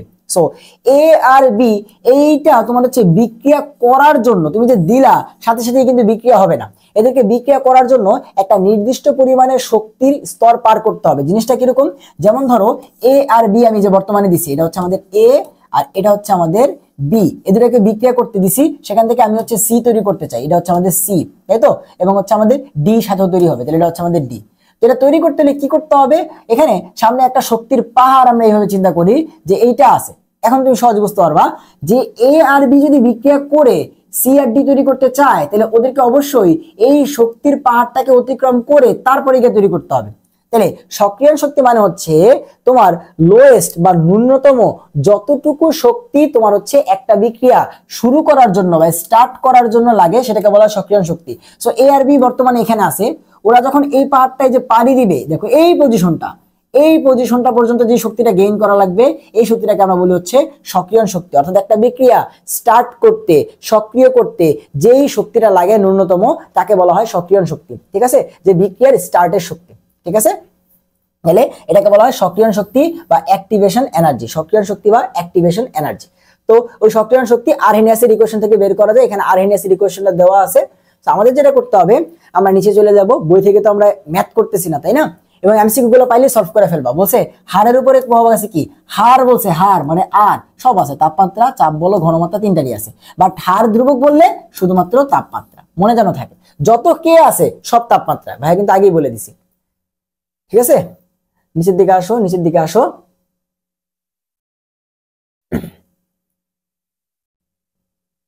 আচ্ছা, সো এই যে আরহেনিয়াসের যে ইকুয়েশনটা দেখো, আরহেনিয়াসের ইকুয়েশনটা হচ্ছে k = a e⁻ (RT)। এখানে এই যে EA টাকে বলা হচ্ছে অ্যাক্টিভেশন এনার্জি, সক্রিয়ণ শক্তি। অর্থাৎ তুমি দুজনকে বিক্রিয়া দিলা, সাথে সাথে বিক্রিয়া হবে না, একটা ন্যূনতম শক্তি ওদেরকে অর্জন করতে হবে, একটা ন্যূনতম শক্তির পাহাড় ওদেরকে পাড়ি দিয়ে তারপরে বিক্রিয়াটা শুরু করতে হবে। তাহলে যতটুকু শক্তি ওই যে পাহাড়টা পাড়ি দিতে লাগে, যতটুকু শক্তি ন্যূনতম লাগে, সেই শক্তিটাকে বলা হয় বিক্রিয়া শুরু করার শক্তি। ওই শক্তি না অর্জন করা পর্যন্ত বিক্রিয়া শুরু হবে না, ওইটা অর্জন করলে তারপরে বিক্রিয়া শুরু হবে। তাহলে যতটুকু শক্তিটা লাগে সেটাকে বলা হয় অ্যাক্টিভেশন এনার্জি, কারণ ওইটা ছাড়া বিক্রিয়া অ্যাক্টিভ হবে না বা সক্রিয় হবে না। ঠিক আছে, এটাকে EA দ্বারা প্রকাশ করা হয়। ওকে, এরপর আসো ভাইয়া নিচের দিকে, নিচের দিকে। এবার তো খালি আরহেনিয়াস সমীকরণে ম্যাথ দেওয়া আছে। বিক্রিয়ার হারের একক কি? সো হার বলছে, হার কি? আর, তাই তো। হারের একক কি? মোল পার লিটার পার সেকেন্ড, মোল পার লিটার পার সেকেন্ড। কই আছে? যে প্রথমে আছে মোল পার লিটার পার সেকেন্ড। ঠিক আছে, ওকে, অনেক ম্যাথ দেওয়া আছে। চ্যাপ্টারে তো ম্যাথমেটিক্যাল প্রবলেম বেশি, তাই না? বাট তাও দেখো অনেকগুলো বাংলা পড়া পড়ে ফেলছি, এবং তুমি দেখো সামনে আরো কত বাংলা পড়া লেখা এই চ্যাপ্টারটাতে আছে। আচ্ছা, বিক্রিয়ার হারের উপরে চাপের প্রভাব, তাপমাত্রার প্রভাব সবগুলো ব্যাখ্যা করে দেওয়া আছে। তুমি যদি চাপ বাড়াও কি হবে বলতো? চাপ যদি বাড়াও তাহলে আয়তনটা কমে যাবে। তো আয়তন যদি কমে যায় তাহলে ওইখানে তোমার কি হবে চিন্তা করে দেখো। আয়তন কমে গেলে সেখানে ওদের ছোটাছুটি পারবে না, দৌড়াদৌড়ি পারবে না, কম আয়তনের মধ্যে এখন ছোটাছুটি করবে। তাহলে তখন কি হবে? আলটিমেটলি তার সাথে সাথে কি হবে? তোমার বিক্রিয়ার হারটাও বৃদ্ধি পাবে। ঠিক আছে, বিক্রিয়ার হারটাও বৃদ্ধি পাবে। তাহলে চাপ বাড়ালে বিক্রিয়ার হারও কি হয়? মোটামুটি বৃদ্ধি পায়। তো এখান থেকে মেইনলি বেশি প্রশ্ন আসে না। ঘনমাত্রা, ভাই তুমি যত বেশি পরিমাণে নিবা তত বেশি বিক্রিয়া হবে। খুবই সিম্পল, কারণ আর সমান সমান কি? উপরে ঘনমাত্রার পরিবর্তন বাই সময়ের পরিবর্তন। ঘনমাত্রা যত বেশি আমাদের বিক্রিয়ার হার তত বেশি। তাহলে সিম্পল, এগুলো তার এখান থেকে পড়া লাগে না। তাপোৎপাদী এবং তাপহারী বিক্রিয়ার ক্ষেত্রে সক্রিয়ণ শক্তিটা কিরকম হয়? আচ্ছা, তাপোৎপাদী এবং তাপহারী বিক্রিয়ার ক্ষেত্রে সক্রিয়ণ শক্তি, এটা তুমি একটা গ্রাফ থেকে দেখতে পারো। নিচের দিকে চলে আসো, দেখো নিচের দিকে এই যে এখানে দেওয়া আছে। ঠিক আছে, সো তাপোৎপাদী এবং তাপহারী বিক্রিয়ার ক্ষেত্রে সক্রিয়ণ শক্তি কি? ওই যে তোমাদের এই যে এখান থেকে ধরো বিক্রিয়া শুরু করলে, যে বিক্রিয়ক বর্তমানে এখানে আছে, সো ওকে অবশ্যই এই যে এই পরিমাণে শক্তি পাড়ি দিয়ে তারপরে গিয়ে বিক্রিয়া শুরু করতে হবে। তাহলে যে এই পরিমাণে যে শক্তিটা, এই পরিমাণের যে শক্তিটা, এটাকে বলা হচ্ছে তোমার সক্রিয়ণ শক্তি বা EA বা অ্যাক্টিভেশন এনার্জি। ঠিক আছে, তাপহারী বিক্রিয়ার ক্ষেত্রেও সেম। বাট আমরা কি জানি যে একটা তাপ উৎপাদী বিক্রিয়ার ক্ষেত্রে ΔH এর ভ্যালু হয় নেগেটিভ। এটা হচ্ছে কি ভাই? তাপ উৎপাদী। আর এটা হচ্ছে ΔH এর ভ্যালু কি ভাইয়া? পজিটিভ। এটা কি ভাইয়া? এটা হচ্ছে তাপহারী। সো তাপ উৎপাদী মানে কি? তাপ উৎপন্ন হবে। সো বিক্রিয়ক কি করবে ভাইয়া? তাপ উৎপন্ন করবে, তাই তো। তাহলে এই দেখো, তাপ উৎপাদী বিক্রিয়াতে মনে রাখবা, তাপ উৎপাদী বিক্রিয়াতে বিক্রিয়কটা থাকে শক্তির গ্রাফে উপরে এবং উৎপাদটা থাকে নিচে। বিক্রিয়কটা থাকে উপরে, উৎপাদটা থাকে নিচে। দেখো উৎপাদের শক্তি কম আর বিক্রিয়কের শক্তি বেশি, এবং এদের মাঝখানে যে তোমার হচ্ছে ডিফারেন্সটা, এদের শক্তির যে পার্থক্য, সেটাকে আমরা বলি হচ্ছে ΔH। তো এটা নেগেটিভ কেন হইলো তাপ উৎপাদের ক্ষেত্রে? কারণ আমরা ΔH হিসাব করি হচ্ছে উৎপাদের শক্তি মাইনাস বিক্রিয়কের শক্তি। এমনি উৎপাদ মাইনাস বিক্রিয়ক করে কি বের করি? ΔH বের করি। তাহলে দেখো উৎপাদ কম, তাপ উৎপাদী বিক্রিয়াতে উৎপাদের শক্তি কম, বিক্রিয়কের শক্তি বেশি। তাহলে উৎপাদ কম, তার থেকে বিক্রিয়কের শক্তি মাইনাস করলে অ্যান্সারটা মাইনাস আসবে। আর তাপহারী বিক্রিয়কের ক্ষেত্রে দেখো, বিক্রিয়ক নিচে, উৎপাদ উপরে। তাহলে এদের মাঝখানে যে এখন যে শক্তির গ্যাপটা, এটা কি হবে? প্লাস। কারণ আমরা কি করব? উৎপাদ থেকে বিক্রিয়ক মাইনাস করব না। তাহলে এই জন্য কি হয়? তাপ উৎপাদিতে ΔH এর ভ্যালু হচ্ছে নেগেটিভ আর এখানে হচ্ছে পজিটিভ। আর দুটার ক্ষেত্রেই এই যে শক্তির পাহাড়টা বাড়িয়ে দিতে হবে, এটাকে বলা হচ্ছে সক্রিয়ণ শক্তি। যে শক্তির পাহাড়টা বাড়িয়ে দিতে হবে এটাকে বলা হচ্ছে ভাই সক্রিয়ণ শক্তি। ঠিক আছে, এরপরে গিয়ে বিক্রিয়াটা শুরু হবে, ঠিক আছে। ওকে, এই হচ্ছে আমাদের গ্রাফ। রাসায়নিক বিক্রিয়ার সংঘর্ষ তত্ত্ব। সংঘর্ষ তত্ত্ব মানে হচ্ছে ওরা বলতেছে রাসায়নিক বিক্রিয়া আলটিমেটলি ভিতরে কিভাবে হয়, অণুপরমাণুগুলোর মাঝখানে যে সংঘর্ষ বা কলিউশনটা হয় সেটা কিভাবে হয়, এটাকে বলা হয় রাসায়নিক বিক্রিয়ার সংঘর্ষ তত্ত্ব। ঠিক আছে, তো ওনারা বলতেছে যে রাসায়নিক বিক্রিয়াতে মেইনলি হচ্ছে সংঘর্ষের মাধ্যমে বিক্রিয়াগুলো হয়। ঠিক আছে, এটাকে বলা হয় সংঘর্ষ তত্ত্ব। সো সংঘর্ষ তত্ত্বের ক্ষেত্রে ওরা তিনটা শর্ত আছে, যে রাসায়নিক বিক্রিয়াতে খালি সংঘর্ষ হইলেই হবে না, কেমনে হবে তারা বলতেছে যে প্রথম শর্ত হইলো কণাগুলার মধ্যে বিক্রিয়া করতে হলে সংঘর্ষ হইতে হবে। দ্বিতীয় শর্ত হইলো সংঘর্ষটা একটা ন্যূনতম শক্তি সহযোগে হইতে হবে, নাইলে তো ওই যে সক্রিয়ণ শক্তি পার হইতে পারবে না, একটা মিনিমাম শক্তি লাগবে যেটা ওই সক্রিয়ণ শক্তিকে পার করবে, তারপরে গিয়ে বিক্রিয়াটা হবে। আর লাস্ট শর্ত কি বলতেছে যে সংঘর্ষটা হবে ঠিক আছে, বাট একটা নির্দিষ্ট দিক থেকে হইতে হবে। ঠিক আছে, একটা নির্দিষ্ট দিক থেকে হইতে হবে। মনে রাখবা যে সংঘর্ষটা তিনটা কথা, একটা বিক্রিয়া হয় কেমনে, সংঘর্ষের মাধ্যমে। সেকেন্ড কথা তারা কি বলতেছে, সংঘর্ষটা হইতে হবে একটা নির্দিষ্ট দিক থেকে, এবং আরেকটা কথা বলছে ন্যূনতম শক্তি থাকতে হবে, যেন হচ্ছে বিক্রিয়াটা বা সংঘর্ষটা অবশ্যই একটা ন্যূনতম শক্তি সহযোগে তারপরে হয়। ঠিক আছে, সেখান থেকে জাস্ট এমসিকিউ আসবে যে বলবে এই নিচের কোনটি হচ্ছে তোমার সংঘর্ষ তত্ত্বের মধ্যে নাই, শর্তের মধ্যে নাই। সেই তিনটা থাকবে, বাকি একটা ভুলভাল অ্যান্সার দেওয়া থাকবে, ওটা হবে অ্যান্সার। ওকে ওকে, এই যে সংঘর্ষ বলে দিছি, যেটা সংঘর্ষ করবে, কলিউশন করে নতুন কিছু তৈরি করবে, এগুলো বলে দেওয়া আছে। ওকে, নিচের দিকে যাই, আমরা নিচের দিকে যাই। সংঘর্ষ তত্ত্ব রাসায়নিক বিক্রিয়ার অবস্থান্তর অবস্থা তত্ত্ব। সো ওরা আবার বলতেছে যে না, সংঘর্ষ না, অবস্থান্তর অবস্থা তত্ত্বের মাধ্যমে যৌগ তৈরি হয়। এটা কি ভাইয়া? ধরো তুমি এ আর বি কে বিক্রিয়া দিছো, প্রভাবক হিসেবে সি দিছো, এবং সেখান থেকে ডি তৈরি হয়। সো এখানে ফার্স্টে যেটা হবে, দেখো ওরা বলতেছে যে আমরা যখন একটা প্রভাবক দেই তখন ফার্স্টে যেটা হবে, এ আর বি এর মাঝখানে বিক্রিয়া, তো ফাইনাল বিক্রিয়া, এ আর বি বিক্রিয়া করে ডি তৈরি করবে, প্রভাবকটা হচ্ছে সি। তো এখানে মাঝখানে যেটা হবে যে প্রথমে এই বিক্রিয়ক এবং প্রভাবক আগে বিক্রিয়া করবে, বি আর সি আগে বিক্রিয়া করবে, বিক্রিয়া করে সেখান থেকে তারপরে এর মাঝখানে এ যুক্ত হবে বি এর সাথে, এবং সিটা বের হয়ে যাবে, এবং সেখান থেকে আলটিমেটলি ডি তৈরি হবে। অর্থাৎ মাঝখানে প্রভাবকটা কি করবে, আগে বিক্রিয়া করে তারপরে আবার ওদের দুজনকে বিক্রিয়া করাই দিয়ে নিজে বের হয়ে যাবে। ও ফার্স্টে এসে যে কোনো একজনের সাথে বিক্রিয়া করবে, এরপরে ওদের দুজনের মাঝখানে বিক্রিয়া করাই দিয়ে ও নিজে আবার বের হয়ে যাবে। এই জন্য আমরা কি জানি, প্রভাবক বিক্রিয়ার আগে এবং পরে সেম থাকে, কারণ হচ্ছে কি মাঝখানে বিক্রিয়া করে, কিন্তু বিক্রিয়া করে আবার কি হয়ে যায়, আগে পরে তোমার সেম থাকে। এই জন্য আমরা কি বলি যে প্রভাবক কি করে না, তোমার হচ্ছে আগে পরে চেঞ্জ হয় না। ঠিক আছে, তো এই দেখো ও কি করলো, সাহায্য করলো, আগে বি এর সাথে নিজে যুক্ত হইলো, তারপরে বি আর এ কে যুক্ত করাই দিয়া ও নিজে বের হয়ে গেল, এবং সেখান থেকে ডি তৈরি হলো। এটাইকে বলা হচ্ছে তোমার অবস্থান্তর অবস্থা তত্ত্ব। ওই যে মাঝখানে যে কাহিনীটা হইলো সেটাকে বলা হয় অবস্থান্তর জটিল অবস্থা, এবং এই তত্ত্বটাকে বলা হয় অবস্থান্তর অবস্থা তত্ত্ব। ঠিক আছে, এই তত্ত্বটাকে বলা অবস্থান্তর অবস্থা তত্ত্ব। তাহলে এই যে দেখো হচ্ছে ফার্স্টে দেখো প্রভাবকটা কি করে, আগে বি আর সি যুক্ত হবে, তারপর আস্তে আস্তে এ আর বি এর মাঝখানে বন্ড হবে, সি সুন্দর মতো কি হয়ে যাবে, বের হয়ে যাবে। ঠিক আছে, এটাকে বলা হয় সক্রিয়ণশীল তোমার হচ্ছে অবস্থান্তর অবস্থা। ঠিক আছে, ওকে। এবং এই জিনিসটা তোমরা আরেকটা জায়গায় দেখো, সেটা হচ্ছে বেনজিনের সিগমা কমপ্লেক্স যে গঠন হয়, বেনজিনের যে সিগমা কমপ্লেক্স গঠন হয় সেখানে কিন্তু অবস্থান্তর অবস্থা থাকে। ঠিক আছে, ওকে ওকে ওকে ওকে, অনেক পড়ালেখা এখানে আছে। আচ্ছা, বিক্রিয়ার হার এবং সক্রিয়ণ শক্তির মাঝখানে সম্পর্ক অনেক বেশি ইম্পর্টেন্ট। একটা এমসিকিউ আসে যে তোমার সক্রিয়ণ শক্তি বেশি হলে হার বেশি হবে না কম হবে, ঠিক আছে, কম হইলে বেশি হবে না কম হবে, এরকম প্রশ্ন আসে। তো দেখো সক্রিয়ণ শক্তি মানে কি, যতটুকু শক্তি তোমাকে ওই যে শক্তির পাহাড়টা পাড়ি দিয়ে তারপরে বিক্রিয়া শুরু করতে হবে, ন্যূনতম যতটুকু শক্তি না হলে কোনো বিক্রিয়া হয় না, তাকে বলা হয় সক্রিয়ণ শক্তি। এখন আমি তোমাকে বললাম যে এ প্লাস বি এই বিক্রিয়াটা শুরু হইতে হইলে তোমাকে 70 জুল শক্তি লাগবে, সক্রিয়ণ শক্তি, সেখান থেকে সি তৈরি হবে। আর বি প্লাস ডি বিক্রিয়া করে সি তৈরি হবে, কিন্তু এখানে সক্রিয়ণ শক্তি হচ্ছে তোমার 40 জুল। তাহলে তুমি বলো কোন বিক্রিয়াটা দ্রুত হবে? সক্রিয়ণ শক্তি কি হবে, ফার্স্টে তোমার বিক্রিয়া শুরু হবে যখনই তোমার 40 জুল শক্তি পার হবে তখনই বি আর ডি বিক্রিয়া করে সি তৈরি করে ফেলবে, কারণ তুমি জানো যে সক্রিয়ণ শক্তি পার হইলে বিক্রিয়া শুরু হয়। আর এ আর বি থেকে সি তৈরি করতে হইলে এই সক্রিয়ণ শক্তি 70 জুল আগে পার করতে হবে, তারপরে হবে। তার মানে সক্রিয়ণ শক্তি বেশি হওয়া মানে কি, ওই শক্তিটাকে পারি দিতে হবে তারপরে গিয়ে বিক্রিয়া শুরু হবে, তার মানে বিক্রিয়া আরো লেটে হবে। তাহলে সক্রিয়ণ শক্তি যদি বেশি হয়, সক্রিয়ণ শক্তি ই এ যদি বেশি হয় তাহলে বিক্রিয়ার হার কম হয়, আর সক্রিয়ণ শক্তি ই এ যদি কম হয় তখন বিক্রিয়ার হারটা বেশি হয়। কম হওয়া মানে কি, ওই শক্তির পাহাড়টা খুব সহজে পারি দিবে, খুব সহজে বিক্রিয়া শুরু হবে। তাহলে সক্রিয়ণ শক্তির সাথে বিক্রিয়ার হারের সম্পর্ক হচ্ছে উল্টা বা ব্যস্তানুপাতিক। ঠিক আছে, ওকে। প্রভাবক অনেক ইম্পর্টেন্ট পড়ালেখা আছে। প্রভাবক কি, প্রভাবকের প্রকারভেদ, প্রভাবকের ব্যবহার, প্রভাবক সহায়ক, প্রভাবক বিষ, অনেক কিছু আছে। ঠিক আছে, প্রভাবকের কাজ কি? প্রথম এখানে আসো যে প্রভাবক কি। প্রভাবক হচ্ছে কোন একটা বিক্রিয়াকে দ্রুত করায় দেয়। ঠিক আছে, যেমন একটু আগে বললাম যে এ প্লাস বি থেকে তোমার সি প্রভাবকের উপস্থিতি ডি তৈরি হয়।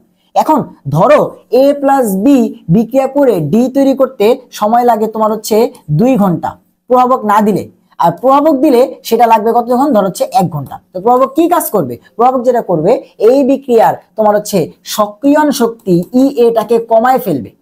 প্রভাবক কি করবে? সক্রিয়ণ শক্তিটাকে কমায় ফেলবে। তো সক্রিয়ণ শক্তি কমায় ফেলে লাভ কি? সক্রিয়ণ শক্তি কমায় ফেলে লাভ হচ্ছে এ আর বি খুব সহজে সেই সক্রিয়ণ শক্তির পার্টটাকে পাড়ি দিবে এবং বিক্রিয়াটা তাড়াতাড়ি হবে। আগে যেখানে 2 ঘন্টা লাগতো এখন সেখানে কম টাইম লাগবে। তাহলে প্রভাবকের কাজ কি? কোন একটা বিক্রিয়াকে দ্রুত বা ফাস্ট করানো। তো এখন আবার এমন প্রভাবক আছে যারা উল্টা কি করবে? সক্রিয়ণ শক্তিকে বাড়াই দিবে এবং সেটা কমাই ফেলবে। তো প্রভাবকের কাজ কি? বিক্রিয়ার গতিটাকে বাড়ানো অথবা কমানো।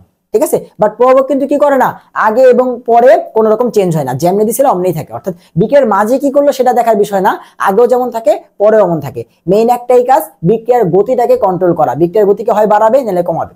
এবং এটার সাথে সাম্যাবস্থার কোনো সম্পর্ক নাই, প্রভাবকের সাথে সাম্যাবস্থার কোনো সম্পর্ক নাই। ঠিক আছে, প্রভাবক জাস্ট কি করবে? বিক্রিয়াটাকে দ্রুত করবে, সাম্যাবস্থাটাকে দ্রুত পাইতে সাহায্য করবে, বাট সাম্যাবস্থার উপরে গিয়ে ও আসলে কোনো কিছু করতে পারবে না। ঠিক আছে, ওকে।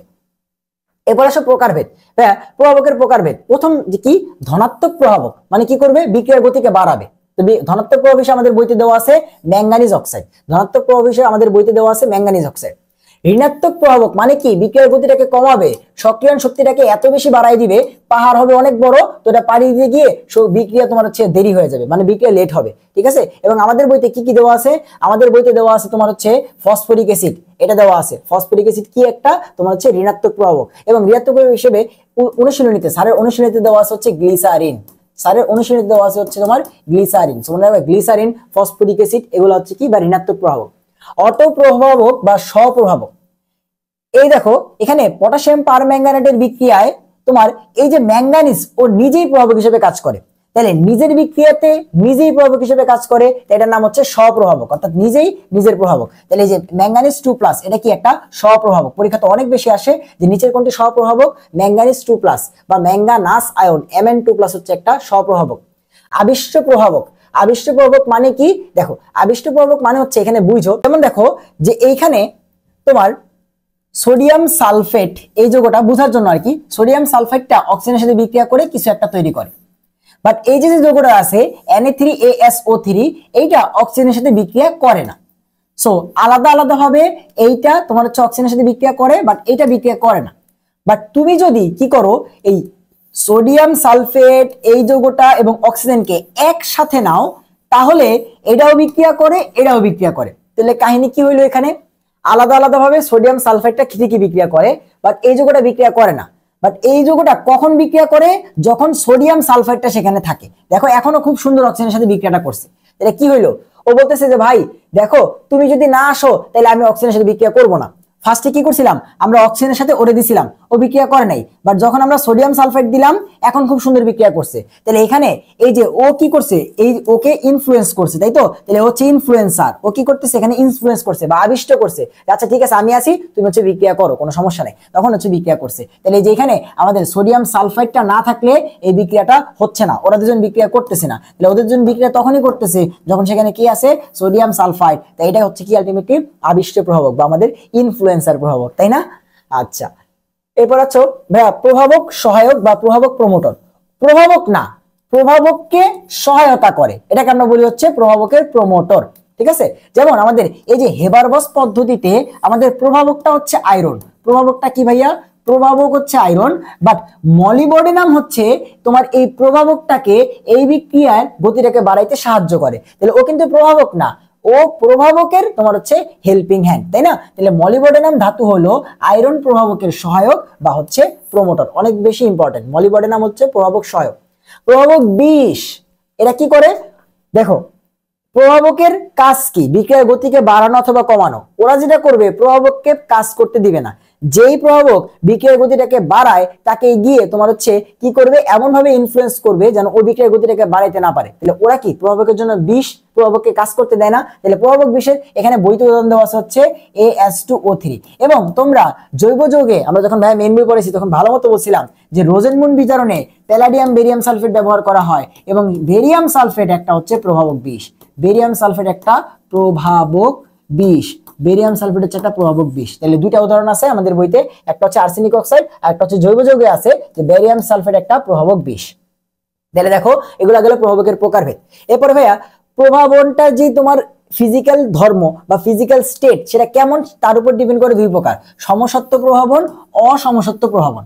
এখন ধরো আমাদের এ নামক একটা গ্যাস, এটার সাথে বি নামক একটা গ্যাস, সেখান থেকে সি নামক একটা গ্যাস তৈরি হইলো এবং এই বিক্রিয়া একটা প্রভাবক ইউজ করছি তোমার হচ্ছে ডি, সেটা হচ্ছে গ্যাস। তার মানে বিক্রিয়ক, উৎপাদ এবং প্রভাবক সবাই গ্যাস গ্যাস গ্যাস, মানে সবার স্টেটটা সেম, তাই তো, তাহলে সবার অবস্থাটা সেম। তাহলে এটাকে আমরা বলি সমসত্ব প্রভাবন, আর না হইলে বলি অসমসত্ব প্রভাবন। ঠিক আছে, সমসত্ব আর হচ্ছে তোমার অসমসত্ব, হোমোজেনাস এবং হচ্ছে নন হোমোজেনাস। ঠিক আছে, আচ্ছা এটা বড় হয়ে গেল কিসের জন্য, এত ছোট করে ফেলি তাহলে দেখতে আমাদের জন্য সুবিধা। ওকে ওকে ঠিক আছে, এটা সমসত্ব এবং হচ্ছে অসমসত্ব প্রভাবন, আশা করি তোমরা বুঝতে পারছো। জাস্ট স্টেটগুলো সেম থাকলে তোমার সমসত্ব গ্যাস গ্যাস গ্যাস গ্যাস, আর না হইলেই তোমার হচ্ছে অসমসত্ব। এরপরে তোমার নিচের দিকে আসো, প্রভাবকের ক্রিয়া কৌশল, প্রভাবক কেমনে কাজ করে সেটা নিয়ে বলে দেওয়া আছে। এটা আমাদের মৌলের পর্যাবৃত্ত ধর্ম ছিল যে প্রভাবক কিসের মাধ্যমে কাজ করে, অন্তর্বর্তী যৌগ গঠন করার মাধ্যমে এবং অধিশোষণের মাধ্যমে। অন্তর্বর্তী যৌগ গঠন করার মাধ্যমে এবং হচ্ছে অধিশোষণের মাধ্যমে, অন্তর্বর্তী যৌগ গঠন করার মাধ্যমে এবং অধিশোষণের মাধ্যমে। এরপর নিচের দিকে আসো, প্রভাবকের গুরুত্ব। হ্যাঁ, প্রভাবকের গুরুত্ব অনেক বেশি ইম্পর্টেন্ট, কারণ এটা কি করতেছে আমাদের বিক্রিয়ার টাইমটাকে কমায় ফেলতেছে। ঠিক আছে, বিক্রিয়ার টাইমটাকে কমায় ফেলতেছে, অনেক বেশি ইম্পর্টেন্ট। এবং অনেক বিক্রিয়া প্রভাবক ছাড়া হয়ই না, অনেক বিক্রিয়া প্রভাবক ছাড়া হইতেই চায় না। ঠিক আছে, সো প্রভাবকের কিন্তু অনেক বেশি গুরুত্ব আছে। আমরা যেটা করবো, আমরা এই চার্টে চলে আসবো, কারণ এখানে আমাদের বাণিজ্যিকভাবে যেসব জিনিসপাতিগুলো ইউজ করা হয় সেখানে কি কি প্রভাবক ইউজ করা হয় সেটা দেওয়া আছে। সো প্রথমে আসো ভাইয়া, যে আমাদের স্পর্শ পদ্ধতিতে যখন আমরা সালফিউরিক অ্যাসিড তৈরি করতে যাই সেটার দ্বিতীয় ধাপে আমাদেরকে প্যালাডিয়াম এবং হচ্ছে ভ্যানাডিয়াম পেন্টাঅক্সাইড ইউজ করতে হয়। হয় প্যালাডিয়াম নয়তো ভ্যানাডিয়াম পেন্টাঅক্সাইড ইউজ করতে হয়। তাহলে মনে রাখবা, স্পর্শ পদ্ধতিতে সালফিউরিক অ্যাসিড উৎপাদনে কোন প্রভাবক ইউজ করা হয়, প্যালাডিয়াম অথবা ভ্যানাডিয়াম পেন্টাঅক্সাইড। অসওয়াল্ড পদ্ধতিতে নাইট্রিক অ্যাসিড উৎপাদন করতে গেলে প্যালাডিয়াম এবং রোডিয়াম তোমার হচ্ছে ইউজ করা হয় কি হিসেবে, প্রভাবক হিসেবে। হেবাররস পদ্ধতিতে অ্যামোনিয়াতে আয়রন, তারপরে K2O এবং অ্যালুমিনিয়াম অক্সাইড ব্যবহার করা হচ্ছে প্রভাবক হিসেবে। স্টিম অ্যালকেন রিফর্মিং পদ্ধতিতে অ্যালকেন তৈরি করার ক্ষেত্রে তোমার হচ্ছে কি লাগে, তোমার এখান থেকে ওয়াটার গ্যাস তৈরি হয় অ্যালকেন থেকে, এবং এখানে প্রভাবক হিসেবে কি থাকে, নিকেল। ঠিক আছে, এবং প্রোপাইলিন অক্সাইড সংশ্লেষের ক্ষেত্রে লাগে হচ্ছে মলিবডেনাম, এটা একটু কম ইম্পর্টেন্ট। বাট এই পাশে দেখো, এই যে যেগুলো তৈরি করলো এগুলোর ব্যবহার দেওয়া আছে। যে সালফিউরিক অ্যাসিডের ব্যবহার কি, সালফিউরিক অ্যাসিড তোমার হচ্ছে কেমিক্যাল এবং রাসায়নিক সারে ইউজ করা হয়। নাইট্রিক অ্যাসিড তোমার হচ্ছে কিসে ইউজ করা হয়, বিস্ফোরক, সার, প্লাস্টিক, রঞ্জক, বার্নিশের কাজে। অ্যামোনিয়া কোথায় উৎপাদন করা হয়, অ্যামোনিয়া থেকে খুবই গুরুত্বপূর্ণ ইউরিয়া সার উৎপাদন হয়, তাই না, আমরা জানি যে অ্যামোনিয়া থেকে ইউরিয়া উৎপাদন হয়, তাহলে যে এটার ব্যবহার, তাই তো। এবং হচ্ছে আমাদের ওয়াটার গ্যাস থেকে কি করা হয়, অ্যামোনিয়া, মিথানল এগুলা উৎপাদন করা হয়। ঠিক আছে, সো এই যে কোন প্রভাবক কই ইউজ করা হয়, অনেক বেশি ইম্পর্টেন্ট প্রশ্ন কিন্তু। আচ্ছা ওকে, এই যে প্রভাবক দ্বারা সক্রিয়ণ শক্তি কিভাবে প্রভাবিত হয়। প্রভাবকের কাজ কি, তোমার হচ্ছে সক্রিয়ণ শক্তিটাকে কমাই দিবে। তো সক্রিয়ণ শক্তি কমাই দিলে বিক্রিয়ার হারটা বেড়ে যাবে, মানে বিক্রিয়া দ্রুত হবে। বিক্রিয়া কি হবে, বিক্রিয়া দ্রুত হবে। সো ওর কাজই হচ্ছে এটা, এরপরে আমাদের শরীরের মধ্যে এত সুন্দর একটা প্রভাবক আল্লাহ তাআলা দিয়ে রাখছে, এনজাইম। এনজাইম কি একটা জৈব প্রভাবক, আমাদের শরীরের মধ্যে আছে, প্রাণীর দেহে আছে। তাহলে এনজাইম একটা প্রভাবক। ঠিক আছে, এনজাইম কি, এনজাইম হচ্ছে একটা প্রভাবক। সেটা এটা একটা রাসায়নিক প্রভাবক যেটা আমাদের কি থাকে, বৃহৎ প্রোটিন দ্বারা তোমার হচ্ছে তৈরি হয়। সো উচ্চ, দেখো সংজ্ঞা দেওয়া আছে যে এনজাইম হচ্ছে জীবন্ত উদ্ভিদ কোষ, প্রাণী কোষ থেকে উৎপন্ন উচ্চ আণবিক ভর বিশিষ্ট নাইট্রোজেন যুক্ত বর্তুলাকার টারশিয়ারি প্রোটিন নামক জৈব জটিল পদার্থ, যেটা আলটিমেটলি একটা প্রভাবক। ঠিক আছে, অনেক বেশি ইম্পর্টেন্ট যে এনজাইম কিন্তু একটা কি, প্রভাবক। সো এরপর আসো যে এনজাইমের ক্রিয়া কৌশল, এখান থেকে আমরা ডিরেক্ট নিচে চলে যাব এনজাইমের বৈশিষ্ট্যতে চলে যাব, যে এনজাইমের বৈশিষ্ট্য কি। সো প্রত্যেকটা বৈশিষ্ট্য ইম্পর্টেন্ট, যে প্রত্যেকটা এনজাইমের তোমার হচ্ছে যে প্রভাবন ক্রিয়া সেটা সুনির্দিষ্ট, যে এই এনজাইমটা এই কাজটাই করবে, এই এনজাইমটা এই কাজটাই করবে। সো প্রত্যেকটা এনজাইমের প্রভাবন ক্রিয়া সুনির্দিষ্ট। যেমন জাইমেস নামক যে এনজাইমটা আছে সেটা শুধুমাত্র গ্লুকোজের বিয়োজনকে প্রভাবিত করে, অন্য কিছু করবে না। অত্যাধিক কার্যকারিতা এনজাইমের একটা অন্যতম প্রধান বৈশিষ্ট্য, অর্থাৎ এরা অনেক বেশি তোমার হচ্ছে এফিশিয়েন্ট, ঠিক আছে। যেমন এক অণু অ্যানহাইড্রেস এনজাইম, এক অণু অ্যানহাইড্রেস এনজাইম কি করতে পারে, মাত্র 1 মিনিটে কার্বনিক অ্যাসিডের 360 লক্ষ অণুকে ভেঙে ফেলতে পারে। দেখো কত ফাস্ট কাজ করে, মাত্র 1 মিনিটে 360 লক্ষ অণুকে ভেঙে ফেলে কে, অ্যানহাইড্রেস এনজাইম। এমসিকিউতে চলে আসতে পারে, ঠিক আছে। ওকে, এবং এদের এনজাইম কখন ভালো কাজ করে, যখন তাপমাত্রা থাকে 37°C এবং পিএইচ থাকে 7-এর কাছাকাছি, তখন এনজাইম গুলা ভালো কাজ করতে পারে, ঠিক আছে, মানুষের দেহে বা জীব দেহে। এরপরে আমাদের চলে গেল, তাহলে আমাদের দেখো বিক্রিয়ার গতির পার্টটা শেষ, রাসায়নিক বিক্রিয়ার গতির পার্টটা, হার ধ্রুবক, প্রভাবক, সক্রিয়ণ শক্তি, আরহেনিয়াস, এগুলা শেষ। এবার আমাদের চলে আসতে হবে কি ভাইয়া, রাসায়নিক বিক্রিয়ার সাম্যাবস্থা। একদম 9 থেকে পড়ে আসতেছি যে সাম্যাবস্থা যখন কি হবে, যখন একটা উভমুখী বিক্রিয়ায় যতটুকু তোমার হচ্ছে বিক্রিয়ক থেকে উৎপাদ তৈরি হবে, ততটুকু উৎপাদ থেকে বিক্রিয়ক তৈরি হবে, এই চেঞ্জটা যখন, এই যে তোমার ইন্টারচেঞ্জটা, এটা যখন সেম হয়ে যাবে সময় সাপেক্ষে, তখন সেটাকে আমরা বলেছি সাম্যাবস্থা। তো এই সাম্যাবস্থা থেকে প্রথমে যে এমসিকিউটা আসে, একটু নিচের দিকে চলে আসো, যে সাম্যাবস্থা থেকে প্রথম যেই টাইপের এমসিকিউটা আসে সেটা হচ্ছে সাম্যাবস্থার শর্ত। এবং এখানে তোমরা কেন জানি অনেক বেশি ভুল করো, কারণ তোমরা যে মেন বই পড়ো না। একটা রাসায়নিক সাম্যাবস্থার শর্ত বা বৈশিষ্ট্য কি, যে ওই তোমার সাম্যাবস্থার সাম্যের স্থায়িত্ব থাকতে হবে। ভাই সাম্য যদি স্থায়ী না হয় তাহলে সাম্যাবস্থা কেমনে থাকবে, তাই তো। এরপরে উভয় দিক থেকে সুগম্যতা, দেখো বিক্রিয়ক থেকে উৎপাদ হইতে হবে, উৎপাদ থেকে বিক্রিয়ক হইতে হবে, কিন্তু এমন যদি হয় যে ভাই বিক্রিয়ক থেকে উৎপাদ খুব সহজে হচ্ছে কিন্তু উৎপাদ থেকে বিক্রিয়ক সহজে হচ্ছে না, উভয় দিক থেকে সুগম্যতা নাই, উভয় দিক থেকে তোমার হচ্ছে ইজিলি একটা থেকে আরেকটা কনভার্ট হচ্ছে না, তাহলে কি এটা উভমুখী বিক্রিয়া থাকবে, এটা সাম্যাবস্থা থাকবে না। তাহলে কি থাকতে হবে, অবশ্যই উভয় দিক থেকে সুগম্যতা বা ইজি অ্যাপ্রোচেবিলিটি ফ্রম বোথ সাইড থাকতে হবে। এরপরে বিক্রিয়ার অসম্পূর্ণতা, তোমার কাছে মনে হবে বিক্রিয়া থেমে গেছে, বাট বিক্রিয়া কি থামছে না, যতটুকু তোমার বিক্রিয়ক থেকে উৎপাদ হচ্ছে ততটুকু উৎপাদ থেকে বিক্রিয়ক হচ্ছে, তার মানে বিক্রিয়াটা কিন্তু অবশ্যই ইনকমপ্লিট থাকতে হবে। কমপ্লিট হয়ে গেল মানে কি, যতটুকু এটা হয়ে গেছে ফিক্স, যতটুকু এটা হয়ে গেছে ফিক্স, একটা থেকে একটা চেঞ্জ হবে না, তো এটা হওয়া যাবে না, কিন্তু বিক্রিয়া অবশ্যই কি থাকতে হবে, অসম্পূর্ণ। এবং লাস্ট হচ্ছে প্রভাবকের ভূমিকাহীনতা, অর্থাৎ সাম্যাবস্থায় প্রভাবকের কোনো ভূমিকা নাই, সাম্যাবস্থায় ওর কোনো ভূমিকাই নেই। সাম্যাবস্থায় ভূমিকা আছে কার, তাপমাত্রা, চাপ, ঘনমাত্রা, তাপমাত্রা, চাপ, ঘনমাত্রা, ঠিক আছে, সেটাকে আমরা বলি লাশ-তেলের নীতি। বাট এখানে জাস্ট খালি বৈশিষ্ট্য দেওয়া আছে, তো চারটাই super duper important, super duper important, ঠিক আছে।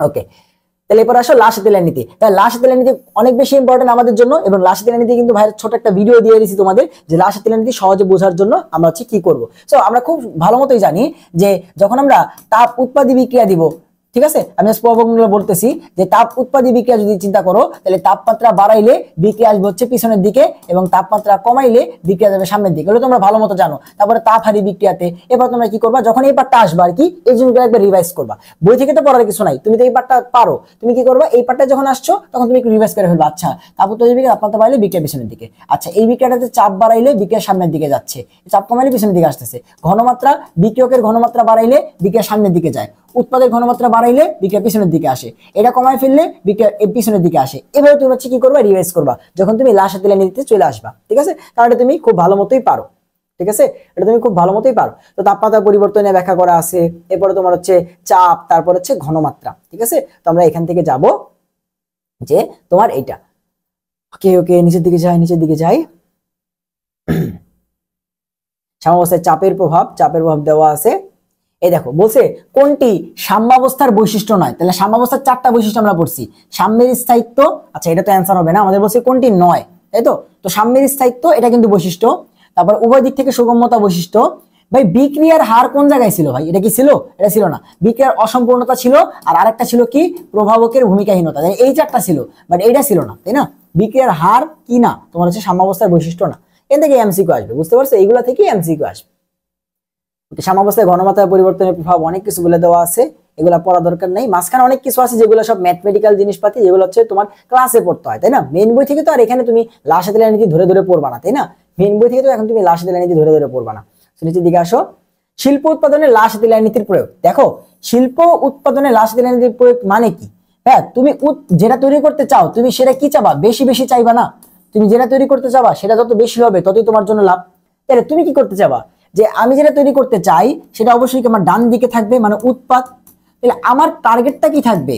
এই যে তাপমাত্রা, চাপ এবং ঘনমাত্রা, এই তিনটাকে ব্যবহার করে আমি যেহেতু জানি যে কি করলে বিক্রিয়া সামনে যাবে, কি করলে বিক্রিয়া পিছনে যাবে, এবং আমার টার্গেট বিক্রিয়াটাকে সামনে নেওয়া, তাহলে সামনে নেওয়ার জন্য তাপমাত্রা কি করতে হবে, চাপ কি করতে হবে, ঘনমাত্রা কি করতে হবে, এটা তো আমার থেকে ভালো কেউ জানে না, কারণ আমি লাসে তেলে নিতে জানি। তাহলে আমি ওটা অ্যাপ্লাই করে সর্বোচ্চ পরিমাণে উৎপাদ পাওয়ার চেষ্টা করব না। তাহলে শিল্প উৎপাদনে কি করা হয়? এই লাসে তেলে নীতি ব্যবহার করে সর্বোচ্চ উৎপাদ পাওয়ার চেষ্টা করা হয়। ঠিক আছে, সেই জন্য তাপমাত্রা, চাপ, ঘনমাত্রা বাড়ায় কমায় তোমার হচ্ছে উৎপাদ পাওয়ার চেষ্টা করা হয়। ওকে, এবার বলছে দেখো যে বিক্রিয়কের ঘনমাত্রা বাড়াইলে সাম্যাবস্থা কোন দিকে যাবে। দেখো এটা যত বাড়াই দিবা, এটা থেকে কি উৎপন্ন হয়? তোমার হচ্ছে কি উৎপাদ। তাহলে এটা যত বাড়বে তখন এটা থেকে কি উৎপন্ন হবে? উৎপাদ বেশি হবে। তাহলে বিক্রিয়া কোন দিকে যেতেছে? সামনের দিকে বা ডান দিকে। ঠিক আছে, কোন দিকে? ডান দিকে। আর তোমার উৎপাদ বাড়াই দিলে কি হবে? উৎপাদ থেকে বিক্রিয়ক হবে, তাহলে আলটিমেটলি বিক্রিয়া আসবে পিছনের দিকে। ঠিক আছে, তাহলে যার ঘনমাত্রা বাড়াবা সেটা থেকে অন্যটা তৈরি হবে। এটা হচ্ছে আলটিমেটলি আমাদের ঘনমাত্রার প্রভাব। নিচের দিকে আসো, নিচের দিকে আসো। যে দেখো বলতেছে যে লাভজনকভাবে শিল্পক্ষেত্রে বাস্তবে সর্বাধিক 35 থেকে 40% অ্যামোনিয়া উৎপাদন করতে নিম্নরূপ অবস্থা তোমার হচ্ছে প্রয়োগ করা হয়। প্রথমত আয়রন, তারপরে আয়রনের প্রভাবক সহায়তা হিসেবে কি দেওয়া হয়? মলিবডেনাম দেওয়া হয়, এবং তাপমাত্রা প্রায় 400 থেকে 500 ডিগ্রি সেলসিয়াস রাখা হয়। চাপ দেওয়া আছে 200 থেকে 300 এটিএম। এগুলো আমরা একদম 90 থেকে পড়ে আসছি। এরপর সালফিউরিক অ্যাসিডে কি করা হয়? জাস্ট খালি একটু রিডিং দিও, এই পার্টটা খালি জাস্ট একটু রিডিং দিও যে শিল্পতে তোমার হচ্ছে উৎপাদন করার জন্য কি লাগে। ভরক্রিয়া সূত্র। সো ভরক্রিয়া সূত্র আমাদের বলতেছে যে এই যে আমাদের এতক্ষণ ধরে আমরা পড়লাম বিক্রিয়ার হার এটা ডিপেন্ড করে দুইটা জিনিসের উপরে। কি কি? একটা হচ্ছে তোমার আংশিক চাপের উপরে। কিসের উপর ডিপেন্ড করে ভাইয়া? আংশিক চাপের উপরে, বিক্রিয়কের আংশিক চাপের উপরে, এবং ঘনমাত্রার উপরে, এবং তুমি জানো যে এই আর বের করতে গেলে সূত্র থেকে একটা কে আসে, সেটাকে আমরা বলি হার ধ্রুবক। তাহলে সেখান থেকে আমাদের আসছে যে হার ধ্রুবক যদি আরটা আংশিক চাপের উপর ডিপেন্ড করে তখন যে হার ধ্রুবকটা আসবে তার নাম হচ্ছে কেপি, এবং যদি ঘনমাত্রার উপর ডিপেন্ড করে তখন তার নাম আসবে কেসি। এবং কেপি এবং কেসি তোমরা রিটেন ক্লাসে আলটিমেটলি পড়ে থাকো সিকিউর জন্য। ঠিক আছে, বাট তোমাদের বাংলা বই থেকে কতটুকু পড়তে হবে সেটা ভাই দেখা দিচ্ছি যে কেপি এবং কেসি থেকে তোমার কি কি জিনিস পড়তে হবে। ঠিক আছে, সো ম্যাথ তো তুমি পারবা, তো কেপি কেসির ম্যাথ তো আলটিমেটলি আমাদের বই থেকে করতে হয় না। তোমাদের খালি সংজ্ঞাটা দেখো, বলতেছে যে একটা বিক্রিয়ার হার কিসের উপর ডিপেন্ড করে? ওই বিক্রিয়কের সক্রিয় ভরের উপর। সক্রিয় ভর কি? দুইটা, একটা হচ্ছে মোলার ঘনমাত্রা, একটা হচ্ছে আংশিক চাপ। আংশিক চাপ হইলে যে কেটা আসবে তার নাম কেপি, এবং মোলার ঘনমাত্রা হইলে কেসি। ঠিক আছে, এবং তোমাকে আবারও বলতেছি যেগুলা কি কে, তাহলে এটা শুধুমাত্র কিসের উপর ডিপেন্ড করে? তাপমাত্রা। ঠিক আছে, হার ধ্রুবক মানেই তাপমাত্রা, ঠিক আছে। ওকে, এখানে অনেক কিছু বলে দেওয়া আছে। তো প্রথমে কেপি কেসি থেকে যেই প্রশ্নটা আসবে সেটা হচ্ছে ভাই কেপি কেসির একক নিয়ে যে পেঁচাল। সো কেপি কেসি এর একক, সেখান থেকে দুই টাইপের প্রশ্ন আসবে। টাইপ 1, যেখানে অপশনে তোমার হচ্ছে একক নাই কথাটা থাকবে। যদি কে রিলেটেড যত প্রশ্ন আছে, শুধুমাত্র কেপি কেসি না, কে রিলেটেড যত প্রশ্ন আছে সেখানে যদি কোনো কারণে অপশনে একক নাই কথাটা থাকে তাহলে আর কোনো কিছু দেখা দরকার নাই, এটাই হবে অ্যান্সার। আর টাইপ 2 কি? টাইপ 2 হচ্ছে যে তোমাকে কেপি কেসির একক নাই কথাটা থাকবে না, চারটা অপশনই কোনো না কোনো একক দেওয়া থাকবে, তাহলে তখন তোমাকে হিসাব করে বের করতে হবে। তাহলে মনে রাখবা ভাই কেপি এর একক কি? কেপি এর একক হচ্ছে ATM to the power del n, এবং কেসি এর একক কি? তোমার হচ্ছে mole per litre to the power del n. এবার কত হচ্ছে ডেল এন কি? যেমন ধরো একটা বিক্রিয়া 3A + 2B থেকে হচ্ছে 4C তৈরি হইল, তাহলে এই বিক্রিয়াতে তোমার হচ্ছে ডেল এন কেমনে বের করব? ডেল এন মানে হচ্ছে উৎপাদে কত মোল আছে এবং বিক্রিয়কে কত মোল আছে। তাহলে আমাদের উৎপাদ আছে একটা এবং সেটা আছে 4 মোল, তাহলে উৎপাদের মোল মাইনাস বিক্রিয়ক একটা আছে 3 মোল, একটা আছে 2 মোল, তার মানে 5 মোল। তাহলে কত আসলো? 4 - 5, তাহলে ডেল এন কত আসলো? -1। তাহলে এই বিক্রিয়ার ক্ষেত্রে কেপি এর একক কত আসবে? ATM to the power del n কত? -1, মানে এটিএম ইনভার্স 1। আর কেসি এর একক কত আসবে? মোল পার লিটার টু দি পাওয়ার -1। তাহলে কি হয়ে যাবে? মোলটা হয়ে যাবে তোমার হচ্ছে এখন ইনভার্স, আর এটা তো আগে থেকে ইনভার্স ছিল, সেটা আবার ইনভার্স হয়ে কি হয়ে যাবে? লিটার। অর্থাৎ আমরা এভাবে বলতে পারি লিটার মোল ইনভার্স 1, জাস্ট উল্টাই যাবে। তাহলে এভাবে তুমি এককটা বের করবা কখন? যখন অপশনে একক নাই কথাটা থাকবে, আর অপশনে একক নাই থাকলে সেটাই হবে হচ্ছে অ্যান্সার, আর তোমার হিসাব করা লাগবে না। ঠিক আছে, তাহলে হচ্ছে অ্যান্সার। সেকেন্ড আসো, সেকেন্ড যে প্রশ্ন আসে কেপি এবং কেসির মাঝখানে সম্পর্ক, কেপি এবং কেসির মাঝখানে সম্পর্ক, ঠিক আছে? তো মনে রাখবা যে ভাই কেপি ইজ ইকুয়ালস টু হচ্ছে KC R T to the power del n, KP is equals to KC R T to the power del n. তাহলে এখানেও কি আলটিমেটলি দেখো যে তাপমাত্রার উপর ডিপেন্ড করতেছে কেপি এবং কেসির মাঝখানে সম্পর্ক। যদি ডিরেক্ট বলে যে একক নাই, তাহলে মনে রাখতে হবে যে কেপি কেসি গুলো কোনো একক নাই, বা যদি এটা না থাকে তাহলে তুমি হিসাব করে দিবা, যেটা আসবে সেটাই হচ্ছে অ্যান্সার, ঠিক আছে? ওকে, সাম্যদেব কেপি কেসি কেমনে বের করতে হয় সেগুলো বলে দেওয়া আছে। আচ্ছা, এখানে একটা ইনফরমেশন দিই, আমাদের এইচএসসি বলো এবং বিভিন্ন ভার্সিটি পরীক্ষা কেপি কেসি থেকে তোমার হচ্ছে মেডিকেল বা ভার্সিটিতে কখনো ম্যাথ আসে না, ঠিক আছে? কেপি কেসি থেকে ভার্সিটিতে যে ম্যাথ আসে সেগুলো একদম ডিরেক্ট একদম জানা ম্যাথ, পরিচিত ম্যাথ আসে, কারণ এটা ক্যালকুলেশন করা একটু কঠিন, কারণ যে আলফার ভ্যালু তোমার থাকে হচ্ছে ভগ্নাংশ, তারপরে স্কোয়ার আসে, কিউব চলে আসে, এই জন্য দেয় না, ঠিক আছে? দিলেও এই জন্য দেয় যেন তুমি হচ্ছে না করতে পারো, ওই এমসিকিউটা যেন না করো এই জন্য দেয়, ঠিক আছে? বাট ইঞ্জিনিয়ারিং আসে কারণ ওখানে ক্যালকুলেটর আছে, ওখানে করা যাবে। সো এখন দেখো যে এখান থেকে মেইনলি কি প্রশ্ন আসে, তুমি এমসিকিউতে সবসময় দেখবা তোমার কেপি বের করতে বলবে, সবসময় সবসময় তোমার কেপি বের করতে বলবে, ঠিক আছে? এবং কিছু স্পেশাল বিক্রিয়ার ক্ষেত্রে বের করতে বলবে, কোনটা? যে PCl5 ভেঙে গিয়ে PCl2 প্লাস হচ্ছে তোমার PCl3 প্লাস হচ্ছে তোমার ক্লোরিন, এরপরে হাইড্রোজেন প্লাস আয়োডিন থেকে 2HI, এরপরে N2O4 ভেঙে 2NO2। এই তিনটা বিক্রিয়ার ক্ষেত্রে তুমি দেখবা এমসিকিউতে মাঝে মধ্যে বলবে কেপি বের করতে, কারণ হচ্ছে এই তিনটার যে কেপি এর ইকুয়েশন সেটা একটু তুলনামূলক সোজা, এই তিনটার যে কেপি এর ইকুয়েশন সেটা তুলনামূলক সোজা। যেমন এটার ক্ষেত্রে কিরকম আসে, এরকম আসে মেবি যে তোমার কি alpha divide by 1 minus alpha whole square, ঠিক আছে? বা তোমার আলফা পি, ঠিক আছে, alpha square p into 1 minus alpha whole square, এইভাবে ছোট ছোট সূত্র আসে। তাহলে তুমি মনে রাখবা যে এই তিনটার কেপি এর সূত্র তোমাকে মুখস্থ রাখতে হবে, কারণ এমসিকিউতে এই তিনটার কেপি বারবার করে আসে এবং বোর্ডেও আসে, ঠিক আছে? আমি তোমার হচ্ছে কলেজে সম্ভবত একটা পরীক্ষায় কি করলাম, আগের রাতে এগুলো পড়ে গেছি, ঠিক আছে? আগের রাতে মানে এই জিনিসটা আমি খেয়াল করছি যে আচ্ছা এখান থেকে কিন্তু কেপি কেসির যে এমসিকিউ গুলো আসে সেগুলো আসলে না এই তিনটা থেকে আসে। তো তখন যখন আমি দেখলাম যে আচ্ছা এই তিনটা সূত্র মুখস্থ করা বা মনে রাখা সোজা, এই জন্য এই তিনটা থেকে আসে, বুঝতে পারছো? তো তখন আমি কি করলাম, এই তিনটা পড়ে গেলাম, পরের দিন এক্সামে গিয়ে দেখি যে আমাদের এই যে এই PCl5 এর থেকে কেপি চলে আসছে, ঠিক আছে? তো এখন তুমি যদি পরীক্ষার হলে কেপি এর সূত্র ডেরিভেশন করে তারপরে বের করতে যাও, তাহলে তুমি একটা এমসিকিউ এর পিছনে কি 10 মিনিট দিবা? না, তাহলে তুমি কি করবা, এই যে এই তিনটার কেপি এর সূত্র মনে রাখবা, মনে রাখবা, ঠিক আছে? দেখা যাবে ভার্সিটিতে আসলে এরকম ছোটখাটো ম্যাথ গুলাই আসবে, ঠিক আছে? এবং বাকি কোন জায়গায় ক্যালকুলেটর নাই বা এমসিকিউতে কখনো কি করবে না, কেসি বের করতে দেয় না, ঠিক আছে? কারণ কেসি ইকুয়েশন গুলো অনেক বড় হয়, ঠিক আছে? এজন্য কেসি বের করতে দেয় না, এটা কিন্তু মনে রাখবা। কিছু ইম্পর্টেন্ট কথা বললাম। এরপর আসো, কেপি এবং কেসি এর মান কখনো শূন্য বা অসীম হইতে পারে না। কিসের জন্য ভাই? কেপি কেসি গুলা মানে কি, উপরে হচ্ছে উৎপাদের ঘনমাত্রা বা আংশিক চাপ, তাই তো? যেমন উৎপাদের ডেটা এখানে লেখা লাগবে, আর নিচে হচ্ছে কি লিখি আমরা, বিক্রিয়কের আংশিক চাপ বা ঘনমাত্রা। তুমি চিন্তা করে দেখো, এটা জিরো মানে কি? এটা জিরো মানে হচ্ছে উপরে জিরো চলে আসছে তাই জিরো। তাহলে উপরে জিরো মানে কি মিন করতেছে, উৎপাদ জিরো মানে উৎপাদ নাই। তাহলে একটা বিক্রিয়ার উৎপাদ নাই, তাহলে ওই বিক্রিয়াকে রঘুমুখী বিক্রিয়া, ওই বিক্রিয়া কি আর আছে? তাহলে কে এর ভ্যালু বা কেপি বা কেসি ভ্যালু কি জিরো হতে পারবে না। আবার কে ইনফিনিটি হইলে মানে কি বুঝাইতেছে, কোনো কিছু ইনফিনিটি মানে কি, তাকে অবশ্যই তোমার জিরো দ্বারা ভাগ করা হয়েছে, তার মানে বিক্রিয়ক জিরো, তাই তো? তার মানে কে জিরো মানে উৎপাদ জিরো, আর কে ইনফিনিটি মানে বিক্রিয়ক জিরো। তো বিক্রিয়ক জিরো অথবা উৎপাদ জিরো, এটা কি কখনো সম্ভব যে তোমার বিক্রিয়াতে বিক্রিয়ক নাই, উৎপাদ নাই? এটা কি কখনো সম্ভব? কখনো সম্ভব না। তার মানে কেপি এবং কেসির ভ্যালু কখনো কি হতে পারবে না, শূন্য হইতে পারবে না, অসীম হইতে পারবে না, মান থাকবে, অবশ্যই মান থাকবে। ওকে, এরপর আসো। আচ্ছা, এই দেখো কেপি কেসি সম্পর্ক থেকে অনেক এমসিকিউ আসে, বলছে নিচের কোন বিক্রিয়ায় কেপি এবং কেসির মান সমান। আমি তোমাকে বারবার বললাম এখান থেকে অনেক এমসিকিউ আসবে, KP is equals to KC R T to the power del n. তোমার কাজ শুধুমাত্র ডেল এন বের করা। তাহলে এটা কোন বিক্রিয়া, কোন বিক্রিয়াতে কেপি কেসির ভ্যালু সমান, ঠিক আছে? সো দেখো এটা অ্যান্সার হবে, আমি অ্যান্সারটা করে দিচ্ছি যে এখানে উৎপাদ কত, 2 মোল, বিক্রিয়ক হচ্ছে 1 মোল, এটা হচ্ছে 1 মোল, তাহলে দুই পাশে 2 2 কি সেম না? তাহলে 2 আর 2 মাইনাস হয়ে কত চলে আসবে, 0। তাহলে দেখো কেপি ইজ ইকুয়ালস টু কত থাকবে, কেসি R T to the power del এনটা কত, 0। তাহলে কোনো কিছুর পাওয়ার যখন 0 হয় সেই জিনিসটা হয়ে যায় 1, তার মানে আলটিমেটলি কি পড়ে থাকবে, KP is equals to KC. তাহলে তুমি কি শিখলা, যে ডেল এন যদি 0 হয় সেই বিক্রিয়াতে কেপি এবং কেসি সমান, আর ডেল এন এর মান থাকলে জাস্ট বসায় যা আসবে সেটা হবে অ্যান্সার, ঠিক আছে? ওকে, এরপর আসো, এগুলো আমাদের লাগবে না। কখন কেপি কেসি সমান হয়, যখন ভাই হচ্ছে ডেল এন এর ভ্যালু 0 হয়, ঠিক আছে? ওকে ওকে ওকে, তোমার কাজ হচ্ছে ওই যে তিনটা ভাইয়া বললাম ওই তিনটার মধ্যে মুখস্থ করবা।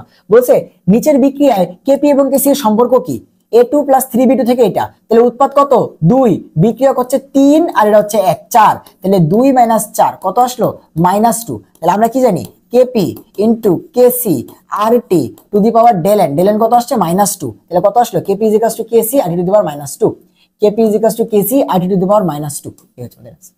এখানে কিন্তু ছোট ছোট এমসিকিউ আসবে, ঠিক আছে, ছোট ছোট এমসিকিউ কিন্তু আসবে। ওকে, সবগুলা সূত্র ডেরিভেশন করা আছে, আমি জাস্ট নিয়ে আসছি হচ্ছে তোমাদের বোঝানোর জন্য যে আমি কোন লাইন বা কোন পৃষ্ঠাগুলোতে গিয়ে থামবো এটার জন্য, ঠিক আছে। ওকে, কেপি কিছু আমার 0 হতে পারে না, অসীম হতে পারে না, এটা আমরা জানি ভাই। সাম্যদ্রব্য কেসি এর গুরুত্ব, এগুলো থেকে আমরা কি বের করতে পারি, একটা বিক্রিয়ার দিক বের করতে পারি, সাম্যাবস্থার অবস্থান বের করতে পারি, বিক্রিয়াটা কতক্ষণ পর্যন্ত চলতে পারে সেগুলো আমাদের বের করতে পারি, ঠিক আছে। সেগুলো কিন্তু দেখা গেছে একটু পড়ে ফেলতে পারো। তারপরে আমরা কেপি এবং কেসির মান জানা থাকলে আংশিক চাপ বা ঘনমাত্রা বের করতে পারি না, সেগুলো এখানে বলে দেওয়া আছে, ঠিক আছে।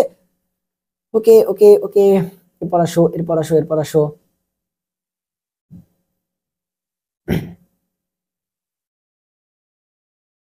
আচ্ছা, এখানে এই যে তোমার হচ্ছে এরোটা বোঝাটা একটু ইম্পর্টেন্ট, ঠিক আছে। এই এরোটা বোঝাটা একটু ইম্পর্টেন্ট। দেখো কেসি আসলে বোঝায় যে একটা বিক্রিয়া আলটিমেটলি কখন শুরু হয়েছিল কখন শেষ হবে। কেসি এর যে মানটা সেটা প্রথমে দেখো কি, কেসি এর ভ্যালুটা মানে কি, কেসি মানে হচ্ছে উপরে উৎপাদের ঘনমাত্রা, নিচে হচ্ছে বিক্রিয়কের ঘনমাত্রা। তো কেসি এর মান কম মানে কি, বিক্রিয়কটা বেশি আছে উৎপাদটা কম আছে, কারণ আমরা জানি ভাগফলের উপরেটা যত কম হয় সেই মান তত কম হয়, ভাগফলের নিচেটা যত বেশি হয় সেই মান তত কম হয়। তো কেসি কম কি ইন্ডিকেট করে, যে বর্তমানে বিক্রিয়াটা মাত্র শুরু হয়েছে, যে বিক্রিয়ক অনেক বেশি উৎপাদ একদম নাই, তাহলে কেসি এর মান যখন একদম কম তখন বুঝতেছি বিক্রিয়া কেবল শুরু হয়েছে। এবং কেসি যখন যত আস্তে আস্তে বাড়তেছে এবং কেসি এর মান যখন অত্যাধিক বেশি হবে, সেটা কি মিন করতেছে, যে উৎপাদ অনেক বেশি বিক্রিয়ক অনেক কম, তার মানে আলটিমেটলি তুমি কি বুঝতেছো, তুমি আলটিমেটলি বুঝতেছো যে এখন বিক্রিয়াটা আলটিমেটলি শেষের দিকে যাইতেছে, বিক্রিয়াটা এখন কোন দিকে যাচ্ছে, শেষের দিকে, কারণ এখন উৎপাদ বেড়ে গেছে বিক্রিয়ক কমে গেছে, বুঝতে পারছো। তাহলে বিক্রিয়ার ব্যাপ্তিটা বোঝা যায় কার মাধ্যমে, এই কেসি এর মানের মাধ্যমে। এবার ভাই এই যে এই পেজটা অনেকেই পড়ো না, এই যে কিউ, কিউ অনেক কে তো পড়ো, বাট কিউ দেখলে বলা ভাই কিউ আবার কি, ঠিক আছে। কিউ হচ্ছে কুশন্ড বলা হয়, এটাকে কুশন্ড বলা হয়। তো তোমার জাস্ট এটা বুঝলে হবে যে কিউটা কি। দেখো আমরা কে বা কে রিলেটেড যা কিছু আছে এগুলা বের করি কোথায়, সাম্যাবস্থায়। কে পি বলো অথবা কে সি বলো, এগুলা কোথায় বের করি, সাম্যাবস্থায় বের করি ভাই, কোথায় বের করি, সাম্যাবস্থায়। কিন্তু কিউ কি, দেখো কিউ আর কে দুটো আলটিমেটলি ম্যাথমেটিক্যালি সেম জিনিসই বোঝায়। কে হচ্ছে কি, কে কি আমরা কি জানি, কে মানে হচ্ছে উপরে উৎপাদের আংশিক চাপ বা ঘনমাত্রা, আর নিচে হচ্ছে বিক্রিয়কের আংশিক চাপ বা ঘনমাত্রা। কিউ মানেও সেম জিনিস, তো তুমি বলবা যে ভাই সেম জিনিস মানে এখানে হচ্ছে উৎপাদের ঘনমাত্রা, বা তুমি যদি হচ্ছে ই বের করতে চাও কিউপি, তাহলে হচ্ছে আংশিক চাপ এবং নিচে হচ্ছে বিক্রিয়ক। তো দুটো তো ভাই সেম। আচ্ছা আমিও জানি ভাই দুটো সেম, বাট কিউ হচ্ছে তুমি যে কোনো সময়ে যেটা বের করবা সেটা হচ্ছে কিউ। বিক্রিয়া কেবল শুরু হয়েছে, এখন তুমি কিউ বের করলা, কোনো সমস্যা নাই। বিক্রিয়ার 5 মিনিট পর বের করলা, সমস্যা নাই। বিক্রিয়ার সাম্যাবস্থায় গেছে ধরো এখানে বের করলা, সেখানেও কিউ আসবে। তারপরে সাম্যাবস্থা পার হয়ে গেছে, তাও কিউ আসবে, তারপরে তাও কিউ আসবে। অর্থাৎ একটা বিক্রিয়ার যে কোনো সময়ে তোমার হচ্ছে উৎপাদের আংশিক চাপ বা বিক্রিয়কের আংশিক চাপ বা উৎপাদের ঘনমাত্রা বা বিক্রিয়কের ঘনমাত্রার যে ভ্যালুটা এটা হচ্ছে কিউ। আর শুধুমাত্র সাম্যাবস্থায় যেই তোমার হচ্ছে এই ভ্যালুটা সেটাকে বলা হয় কে। তার মানে কিউ আর কে সমান কখন, যখন সাম্যাবস্থা। তাহলে যখন বের করো তখনই কিউ, বাট সাম্যাবস্থায় বের করলে হচ্ছে কে। তাহলে কিউ আর কে ম্যাথমেটিক্যালি একই জিনিস রিপ্রেজেন্ট করে, জাস্ট কখন বের করতেছো সেটার উপর ডিপেন্ড করে। তাহলে কে শুধুমাত্র বের করা যায় সাম্যাবস্থায় আর কিউ বের করা যায় সব সময়। তাহলে দেখো ফার্স্টে আমাদের কি হয়, প্রথমে বিক্রিয়াটাই তোমার শুরু হয়, তাই তো, তারপর সাম্যাবস্থায় যায়, তারপর সামনের দিকে যায়। তাহলে যে কোনো মোমেন্টে তুমি কিউ বের করতে পারবা, কিউ কিউ কিউ, বাট এই মোমেন্টে শুধুমাত্র বের করতে পারবা কে, ঠিক আছে, এই মোমেন্টে বের করতে পারবা কে, ঠিক আছে, এই মোমেন্টে বের করতে পারবা কে। সো কে আছে মাঝে, তাই তো, শুরুর দিকেও কিউ থাকে, শেষেও কিউ থাকে, মাঝেও কিউ থাকে, প্রত্যেকটা পয়েন্টে কিউ বের করতে পারবা। সো এখন তুমি একটু বুঝো যে এখানে তো কে আর কিউ সমান, তাই না, কারণ দুটোই কি সাম্যাবস্থা বের করতেছি এবং ম্যাথমেটিক্যালি সেম মানই আসবে। বাট তুমি চিন্তা করে দেখো শুরুতে যে কিউটা ছিল সেটা কি অনেক কম ছিল না, কারণ এখন কি উৎপাদটা অনেক কম, বিক্রিয়কটা অনেক বেশি। তাহলে এইখানে কে এর মানটা তো ফিক্স, কে তো আর বের করা যাবে না, এই টোটাল বিক্রিয়ার ক্ষেত্রে কে তো এই একটাই। দেখো তো কিউ বর্তমানে যা আছে কে তার থেকে বড় না, তাহলে বলতে পারি যে এই পজিশনে কিউ থেকে কে বড়, আর এই পজিশনে সমান। আর এই পজিশনে দেখো কে কে ছাড়াই গেছে কিউ, তাহলে এই পজিশনে কিউ বড় কে এর থেকে। তাহলে এরকম প্রশ্ন আসবে যে কখন কোনটা বড় কোনটা ছোট, ঠিক আছে, তাহলে একটু মনে রাখবা। ওকে ওকে ও নিচের দিকে যাই, তাহলে কেপিকেস থেকে কিন্তু আসলে অনেক কিছু থিওরিটিক্যালি পড়াশোনা করার মতো আছে, খালি ম্যাথ করলেই হবে না, এগুলো আছে। সো এই গেল আমাদের হচ্ছে কেপিকেসির পার্ট, লা সাথেলিয়ার এবং রাসায়নিক গতিবিদ্যা। এখন আমাদের হচ্ছে পিএইচ এর পার্টটাতে আসতে হবে। সো প্রথমে আসে হচ্ছে পানির আয়নিক গুণফল। পানির আয়নিক গুণফল মানে কি? এই যে পানিকে তুমি যদি হচ্ছে ভেঙে ফেলো, তাহলে পানি থেকে পাওয়া যায় H+ এবং OH- আয়ন। তাহলে এই দুটার যে ঘনমাত্রার গুণফল, এই যে এই দুটা আয়নের যে ঘনমাত্রার গুণফল, এটাকে বলা হয় পানি আয়নিক গুণফল KW। ঠিক আছে? এন্ড তুমি যদি হচ্ছে এই পানি ভাঙার বিক্রিয়ার কেটা বের করো, তুমি দেখো পানি ভেঙে গেল H2O, কি তৈরি হবে H+ এবং OH-।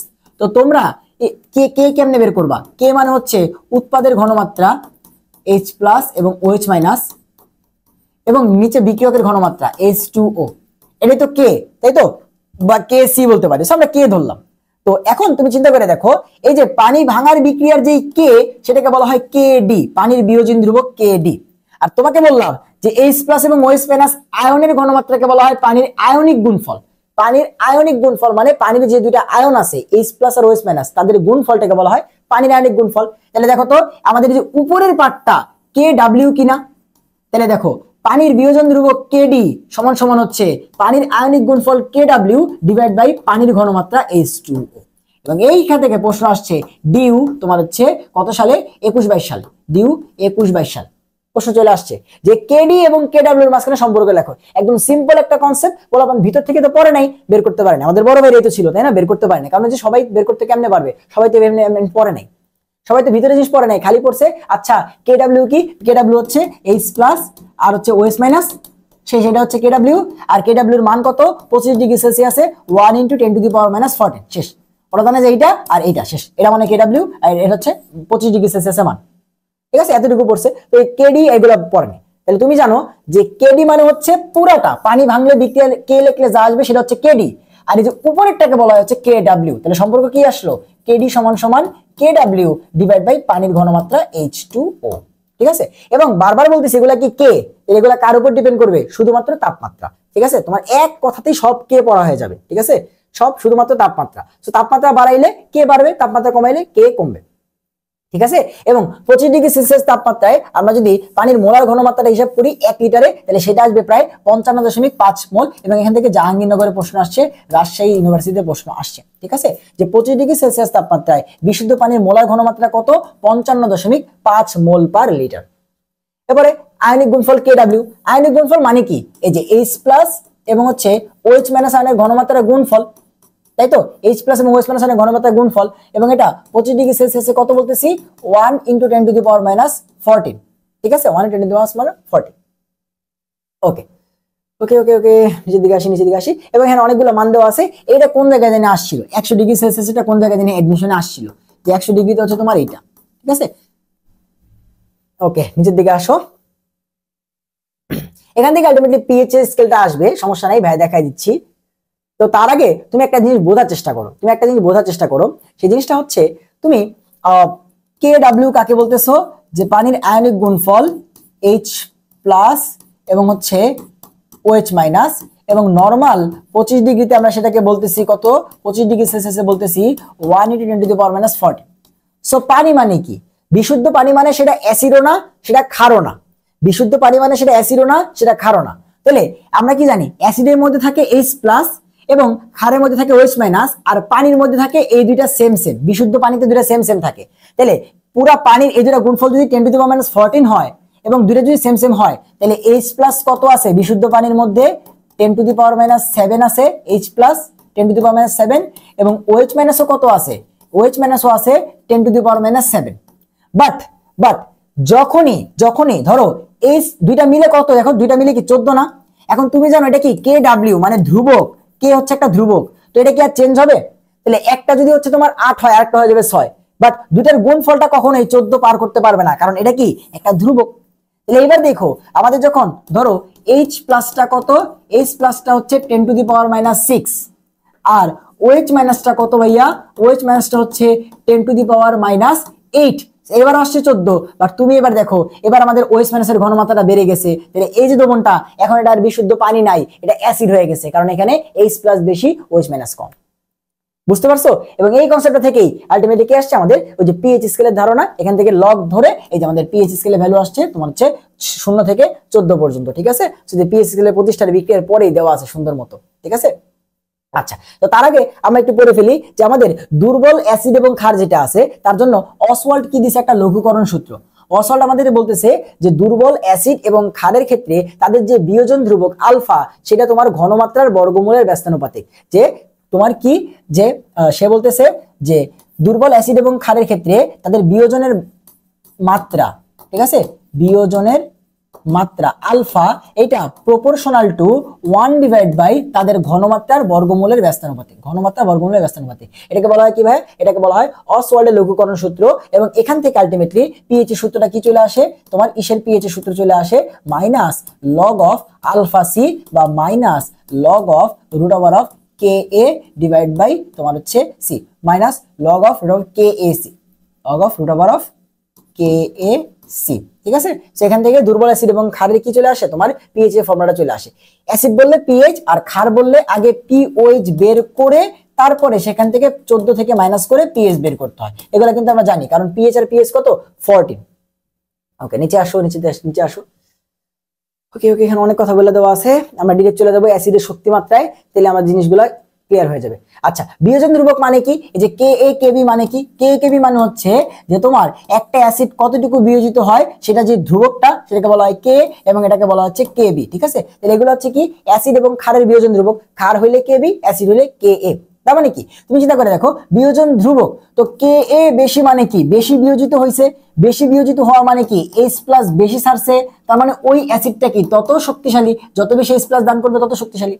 আবার কেবি মানে কি? কেবি বেশি মানে হচ্ছে সে তত বেশি ওএস মাইনাস দান করছে বা তত বেশি বিয়োজিত হয়েছে, তাহলে সেই ক্ষারটা কি তত বেশি শক্তিশালী। তাহলে কে এ কেবি বা অ্যাসিডের বিয়োজন ধ্রুবক যত বেশি, সেই অ্যাসিড এবং ক্ষার তত বেশি শক্তিশালী, ঠিক আছে? ওকে, বিয়োজন ধ্রুবক এবং অ্যাসিড ক্ষারের তীব্রতা। সো নিচের দিকে চলে আসো, আমরা জানি যে কে যত বেশি অ্যাসিড তত তোমার হচ্ছে শক্তিশালী, কে যত কম অ্যাসিড তত দুর্বল। কে বি যত বেশি সেই ক্ষার তত শক্তিশালী, এবং তোমার কে বি যত কম সেই ক্ষার তত দুর্বল, ঠিক আছে? তার মানে কে এ যত বেশি তোমার হচ্ছে অ্যাসিড তত শক্তিশালী, কে এ যদি কম হয় অ্যাসিড তো তোমার শক্তিটাও কি হয়ে যায়? কমে যায়। K B same to same, K B যদি বেশি হয় ক্ষারটা হচ্ছে তোমার শক্তিশালী হয়, কেবি যদি কম হয় ক্ষারটা হচ্ছে দুর্বল হয়। আর তোমরা জানো এই কে এ কেবি থেকে বের করা হয় পিকে এ আর পিকেবি।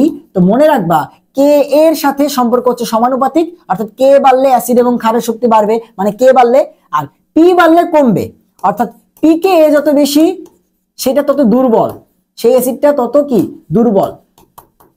আর পিকে বি বা পিকে এ যত কম সেটা তত শক্তিশালী, ঠিক আছে? তো একটা মনে রাখলে আরেকটা হচ্ছে উল্টা, কে কেবির ক্ষেত্রে সমান, কে বেশি শক্তিশালী আর পিকেবি বেশি দুর্বল, ঠিক আছে? পিকে বেশি হইলে দুর্বল। ওকে, ওকে, অনেকে প্রশ্ন করছে ভাইয়া এই চারটা আমরা কেন মুখস্থ করবো, যে এই চারটের মধ্যে তো অনেকগুলো জিনিস দেওয়া আছে। সো তুমি দেখো এখানে অনেকগুলো জৈব অ্যাসিডের যে তোমার ভ্যালু সেটা দেওয়া আছে, তার মধ্যে প্রথমে দেওয়া আছে হাইড্রো আয়োডিক অ্যাসিড। তো তুমি দেখতে পারতেছো ও এখানে বস বস টাইপের অ্যাসিড থাকার পরেও এই লিস্টে সবার উপরের দিকে আছে, এবং ওর দেখো বিয়োজন ধ্রুবকের ভ্যালুটা সব থেকে বেশি। তাহলে ও হচ্ছে কি এইগুলোর মধ্যে দেখো HBr HCl এদের মধ্যে সব থেকে শক্তিশালী অ্যাসিডের মধ্যে একটা, ঠিক আছে? এবং সেটা কি সালফিউরিক অ্যাসিড থেকেও বেশি। দেখো কে এর বিচারে সালফিউরিক অ্যাসিড থেকেও বেশি, ঠিক আছে? জাস্ট খালি একটু চোখ বোলায় দেখে রাখবা। অ্যাসিডের শক্তি মাত্রা, এটা তোমরা বারবার ক্লাসে বের করছো যে অ্যাসিডের শক্তি মাত্রা তিনটা জিনিসের উপর ডিপেন্ড করে। একটা হচ্ছে কি ভাইয়া অ্যাসিডের বিয়োজন ধ্রুবক তো করে ফেললাম যে কে যত বেশি তত শক্তিশালী, কে যত কম তত দুর্বল। এরপরে ভাইয়া হাইড্রোসিডের ঋণাত্মক আয়নের প্রভাব, এটা মানে কি তোমার এই যে হাইড্রোসিড যেগুলো আছে HF HBr HCl এবং হচ্ছে HI। আচ্ছা, বিআর আর সিএল তো উল্টাপাল্টা দেখে ফেলছি, বিআর পরে সিএল আগে, তাই তো? তাহলে হচ্ছে তোমার HCl এবং হচ্ছে HBr, এগুলোকে বলা হয় হাইড্রোসিড, কারণ হাইড্রোজেনের অ্যাসিড। এই হাইড্রোসিডের ক্ষেত্রে শক্তি ডিপেন্ড করে অ্যানায়নের আকারের উপরে। অ্যানায়ন যার বড় সেই তোমার হচ্ছে তত শক্তিশালী। তো আমরা জানি HI আয়োডিন সব থেকে তোমার হচ্ছে বড় অ্যানায়ন, তারপরে ব্রোমিন, তারপরে ক্লোরিন, সব থেকে ছোট ফ্লোরিন। তাহলে HI সব থেকে শক্তিশালী অ্যাসিড, তারপরে HBr, তারপরে HCl। তো এটা কেন হইলো? কেন? কারণ হচ্ছে অ্যানায়ন যত বড় হবে, তুমি চিন্তা করে দেখো হাইড্রোজেন আয়োডাইড মানে কি? হাইড্রোজেন হচ্ছে এতটুকু, তার সাথে আয়োডিন হচ্ছে এত বড়, এবং তারপরে ব্রোমিন মানে কি? হাইড্রোজেন হচ্ছে এতটুকু এবং ব্রোমিন হচ্ছে এতটুকু। তারপরে HCl মানে কি, হাইড্রোজেন হচ্ছে এতটুকু, ক্লোরিন মানে হচ্ছে এতটুকু, আর HF মানে কি, হাইড্রোজেন এতটুকু, তোমার হচ্ছে ফ্লোরিনও মোটামুটি কাছাকাছি। তাহলে এবার তুমি চিন্তা করে দেখো যে আমাদের অ্যাসিডের কাজ কি, H+টাকে বের করে দেওয়া। সো HI তে কি হচ্ছে, হাইড্রোজেন থেকে তোমার আয়োডিনের নিউক্লিয়াসের দূরত্ব অনেক দূরে, তোদের মাঝখানে বন্ধনটা অনেক কম, দুর্বল, তো আয়োডিনটা খুব সহজে কি করতে পারবে, Hটাকে তোমার হচ্ছে এখান থেকে তোমার ফেলে দিতে পারবে বা ছেড়ে দিতে পারবে। এবং ওর পক্ষে কি, ওর থেকে একটু কষ্ট কম হবে, বেশি হবে, ওর পক্ষে ছেড়ে দেওয়া আর একটু বেশি কষ্ট হবে, ওর পক্ষে ছেড়ে দেওয়া অনেক বেশি কষ্ট হবে, কারণ ওদের মাঝখানে বন্ধনটা অনেক বেশি, কারণ ওরা অনেক ছোট, কাছাকাছি আছে। তাহলে H+টা বের হইতে চাইবে না, তো H+ বের হইতে না চাইলে ও আবার কিসের অ্যাসিড, যে H+ দান করে সে হচ্ছে শক্তিশালী অ্যাসিড, তো ছাড়তে যাচ্ছে না, ও কি অ্যাসিড, দুর্বল অ্যাসিড। এজন্য আমরা বলি যে অ্যানায়নের আকার বেশি হলে শক্তিশালী আর কম হইলে কি, দুর্বল। এরপর হচ্ছে অক্সো অ্যাসিড। অক্সো অ্যাসিডের ক্ষেত্রে কি দেখতে হয়, কেন্দ্রীয় পরমাণু জারণ মান, যার কেন্দ্রীয় পরমাণু জারণ মান বেশি সে শক্তিশালী। আর তোমার হচ্ছে যদি কেন্দ্রীয় পরমাণু জারণ মান সেম হয়ে যায় তখন আমরা দেখি যে যেইটার তোমার হচ্ছে আকার ছোট সে শক্তিশালী। কিরকম, যেমন ধরো হচ্ছে H2SO4 সালফিউরিক অ্যাসিড, তারপর ধরো হচ্ছে নাইট্রিক অ্যাসিড, তারপর ধরো হচ্ছে ফসফরিক অ্যাসিড। সো এই তিনটা অ্যাসিড দিয়ে আমাকে বললো বলো তো কে বেশি শক্তিশালী। সেগুলো যেহেতু অক্সিজেন যুক্ত অ্যাসিড বা অক্সো অ্যাসিড, এদেরকে আমরা কি করব, আমরা হচ্ছে জারণ মান হিসাব করবো। সো অক্সিজেন 4টা আছে তাহলে -8, হাইড্রোজেন 2টা আছে তাহলে +2 এবং সালফার তাহলে হচ্ছে +6, অক্সিজেন 3টা আছে তাহলে -6, হাইড্রোজেন কত +1, নাইট্রোজেন কত ভাইয়া +5, অক্সিজেন 4টা আছে -8, হাইড্রোজেন 3টা আছে +3, ফসফরাস কত +5। সো ক্লিয়ারলি এটাও +5, এটাও +5, এটা +6, তো ওর থেকে বেশি তো কেউ নাই, তাহলে ও সব থেকে শক্তিশালী। এবার মারামারি লাগছে এই দুজনে যে ভাই ও পাস তো কে বেশি হবে, যেটার আকার ছোট, নাইট্রোজেন ছোট তাই নাইট্রিক অ্যাসিড বেশি শক্তিশালী। ঠিক আছে, এটা হচ্ছে অক্সো অ্যাসিড। ওকে, এরপর হচ্ছে দ্রাবকের প্রকৃতি, অনেক বেশি ইম্পর্টেন্ট। তোমরা সবাই জানো যে ভাই ইথানোয়িক অ্যাসিড একটা দুর্বল অ্যাসিড, জানো তো, CH3COOH, এটা কি অ্যাসিড ভাই, একটা দুর্বল অ্যাসিড। ইথানোয়িক অ্যাসিড কি অ্যাসিড, এটা ভাই দুর্বল অ্যাসিড। এখন দুর্বল অ্যাসিড তো ঠিক আছে, বাট দুর্বল অ্যাসিডটা কিসে, ও যখন পানিতে থাকে তখন দুর্বল অ্যাসিড। বাট তুমি জানো কিনা যে এই যে ইথানোয়িক অ্যাসিড যেটা আছে CH3COOH, এটাকে তুমি যদি হচ্ছে অ্যামোনিয়ার দ্রবণের মধ্যে ছেড়ে দাও, অ্যামোনিয়াম হাইড্রোক্সাইড দ্রবণে ছেড়ে দাও বা অ্যামোনিয়ার দ্রবণে ছেড়ে দাও, তখন এখানে ইথানোয়িক অ্যাসিড একটা শক্তিশালী অ্যাসিড। আমি জানি অনেকে আজকে ফার্স্ট জানবা, সো দেখো পানির মধ্যে CH3COOH খুব সহজে H+টাকে ছাড়তে পারে না, তাই ও পানিতে দুর্বল অ্যাসিড। বাট ওকে যখন অ্যামোনিয়ার দ্রবণে দেওয়া হয় তখন ও খুব সহজে H+টাকে ছেড়ে দেয় এবং এজন্য এটা কি তখন শক্তিশালী অ্যাসিড হয়ে যায়। তাহলে মনে রাখবা যে কার মধ্যে তুমি হচ্ছে ভাঙতেছো সেটার উপর ডিপেন্ড করে কিন্তু শক্তিশালী এবং তোমার হচ্ছে দুর্বল হইতে পারে। তো পানিতে ইথানোয়িক অ্যাসিড একটা দুর্বল অ্যাসিড, ঠিক আছে, বাট ও কিন্তু অ্যামোনিয়ার দ্রবণে গেলে কি হয়ে যাবে, তোমার হচ্ছে হিরো, সেখানে সে খুব কি শক্তিশালী অ্যাসিড। সো মনে জানা থাকে এগুলোর উপর ডিপেন্ড করে তোমার হচ্ছে অ্যাসিডের আকার। আর ক্ষারের ক্ষেত্রে আলটিমেটলি এরকম কোনো একদম স্পেসিফিক নিয়ম নাই। ক্ষারের ক্ষেত্রে আমরা এটাই বলে থাকি যে তোমার কেবি যত বেশি সেটা তত শক্তিশালী, তারপর হচ্ছে পিকেবি তোমার হচ্ছে যত বেশি সেটা তত হচ্ছে তোমার দুর্বল, এগুলো আমরা বলে থাকি। ঠিক আছে, এগুলো আমরা বলে থাকি। তো ক্ষারের ক্ষেত্রে হচ্ছে এটা। এবং আরেকটা আছে তোমার হচ্ছে যৌগের নিঃসঙ্গ বা লন পেয়ার ইলেকট্রন দানের ক্ষমতা, এটা কার ক্ষেত্রে, এটা হচ্ছে লুইস ক্ষারের কথা বলছে। এটা কার ক্ষেত্রে বলছে, এটা বলছে লুইস ক্ষারের কথা। আমরা জানি যে যারা লন পেয়ার দান করে তারা হচ্ছে লুইস ক্ষার। কে, যেমন অ্যামোনিয়া একটা লুইস ক্ষার, কার্বনিল CO এটা একটা লুইস ক্ষার, পানি একটা লুইস ক্ষার। তো সবাই তো লন পেয়ার দান করে, ও একটা লন পেয়ার দান করে, ও হচ্ছে তোমার ওর মধ্যে 2টা আছে বাট দান করে একটা, ওর মধ্যে 2টা আছে বাট দান করে একটা। তো সবাই লন পেয়ার দান করে, বাট কে কত তাড়াতাড়ি দান করে সেটা তো শক্তিশালী। তো সবার আগে দান করে তোমার হচ্ছে যে কার্বনিল, তারপরে অ্যামোনিয়া, তারপরে তোমার H2O। কে কত তাড়াতাড়ি লন পেয়ার ইলেকট্রন দান করতেছে তো সে হচ্ছে তত শক্তিশালী ক্ষার। ঠিক আছে, আর এমনিতে আমরা কেমনে বুঝতে পারি, যার কেবি বেশি সে, যে তোমার হচ্ছে অক্সাইড এবং হাইড্রোক্সাইড বেশি দ্রবণীয় হবে সে হবে। ঠিক আছে, এটা আমরা এমনি বুঝতে পারি। বাট অ্যাসিডের ক্ষেত্রে 2টা ইম্পর্টেন্ট MCQ, যে হাইড্রোসিডের ক্ষেত্রে অ্যানায়নের আকার এবং ইসের ক্ষেত্রে অক্সিজেনের ক্ষেত্রে জারণ মান দেখতে হয়। ঠিক আছে, ওকে, তাহলে এই গেল হচ্ছে আমাদের অ্যাসিড ক্ষারের যে কথাবার্তা সেটা। ওকে, ক্ষারকত্ব এবং অম্লত্ব, কত বেশি যে তোমাদের হচ্ছে কনফিউশন এটা নিয়ে। ভাই ক্ষারকত্ব কার থাকবে, একটা ক্ষারের সাথে মারামারি করে কে, অম্ল, তাহলে একটা অম্লের থাকবে ক্ষারকত্ব। আর অম্লত্ব কার থাকবে, অম্লকে দমায় ফেলে কে, ক্ষার, তাহলে একটা ক্ষারকের থাকবে অম্লত্ব। এবং এই ক্ষারকত্ব অম্লত্ব আলটিমেটলি আর কিছুই না, আমাদের তুল্য সংখ্যা বা পাওয়ার। একটা অ্যাসিড কতটুকু পাওয়ারফুল সেটা ডিপেন্ড করবে তার ক্ষারকত্বের উপরে, একটা ক্ষারক কতটুকু পাওয়ারফুল সেটা ডিপেন্ড করবে তার অম্লত্বের উপরে। এবং আমি যে সারাদিন ধরে যদি এগুলো বলতে থাকি আমার কোনোদিন প্যাচ লাগবে না, কেন জানো, কারণ আমি যখন এভাবে বলি না যে একটা অ্যাসিড যতটুকু তোমার শক্তিশালী, দেখো বলে ফেলছি একটা অ্যাসিড কতটুকু শক্তিশালী। তো আমার মুখ থেকে যখন অ্যাসিড বের হয়েছে তখন আমি এখানে অলরেডি ক্ষারকত্ব কথাটা মাথায় এনে ফেলছি, কারণ আমি জানি অ্যাসিড হইলে তো আর অম্লত্ব আসবে না। তো অ্যাসিডের থাকবে ক্ষারকত্ব, ক্ষারের থাকবে অম্লত্ব। সারাদিন বলতে পারবো, একবার এইবার প্যাস লাগবে না যে তোমার ক্ষারের ক্ষারকত্ব, এরকম হয়ে যাবে না কখনো। কারণ আমি যখন বলবো ক্ষার তখন আমার এখানে অম্ল কথাটা চলে আসবে। ঠিক আছে, চিন্তা ভাবনা এরকম। সেগুলো কি আলটিমেটলি পাওয়ার। সুতরাং ধরো সালফিউরিক অ্যাসিড কি করতে পারে, একাই দুইটা হাইড্রোজেন দান করতে পারে। তাহলে ওর ক্ষারকত্ব কত? 2, কারণ ও একলা তোমার হচ্ছে দুইটা হাইড্রোজেন দান করতে পারে। কিন্তু HCl এর কথা চাই, দেখো HCl এর মাত্র একটা হাইড্রোজেন আছে, তাহলে ওর ক্ষারকত্ব কত? জাস্ট 1, কারণ তুল্য সংখ্যাটা কত? 1। সোডিয়াম হাইড্রোক্সাইড কয়টা হাইড্রোক্সাইড দান করতে পারে? মাত্র একটা, তাহলে ওর তোমার হচ্ছে অম্লত্ব কত? মাত্র 1।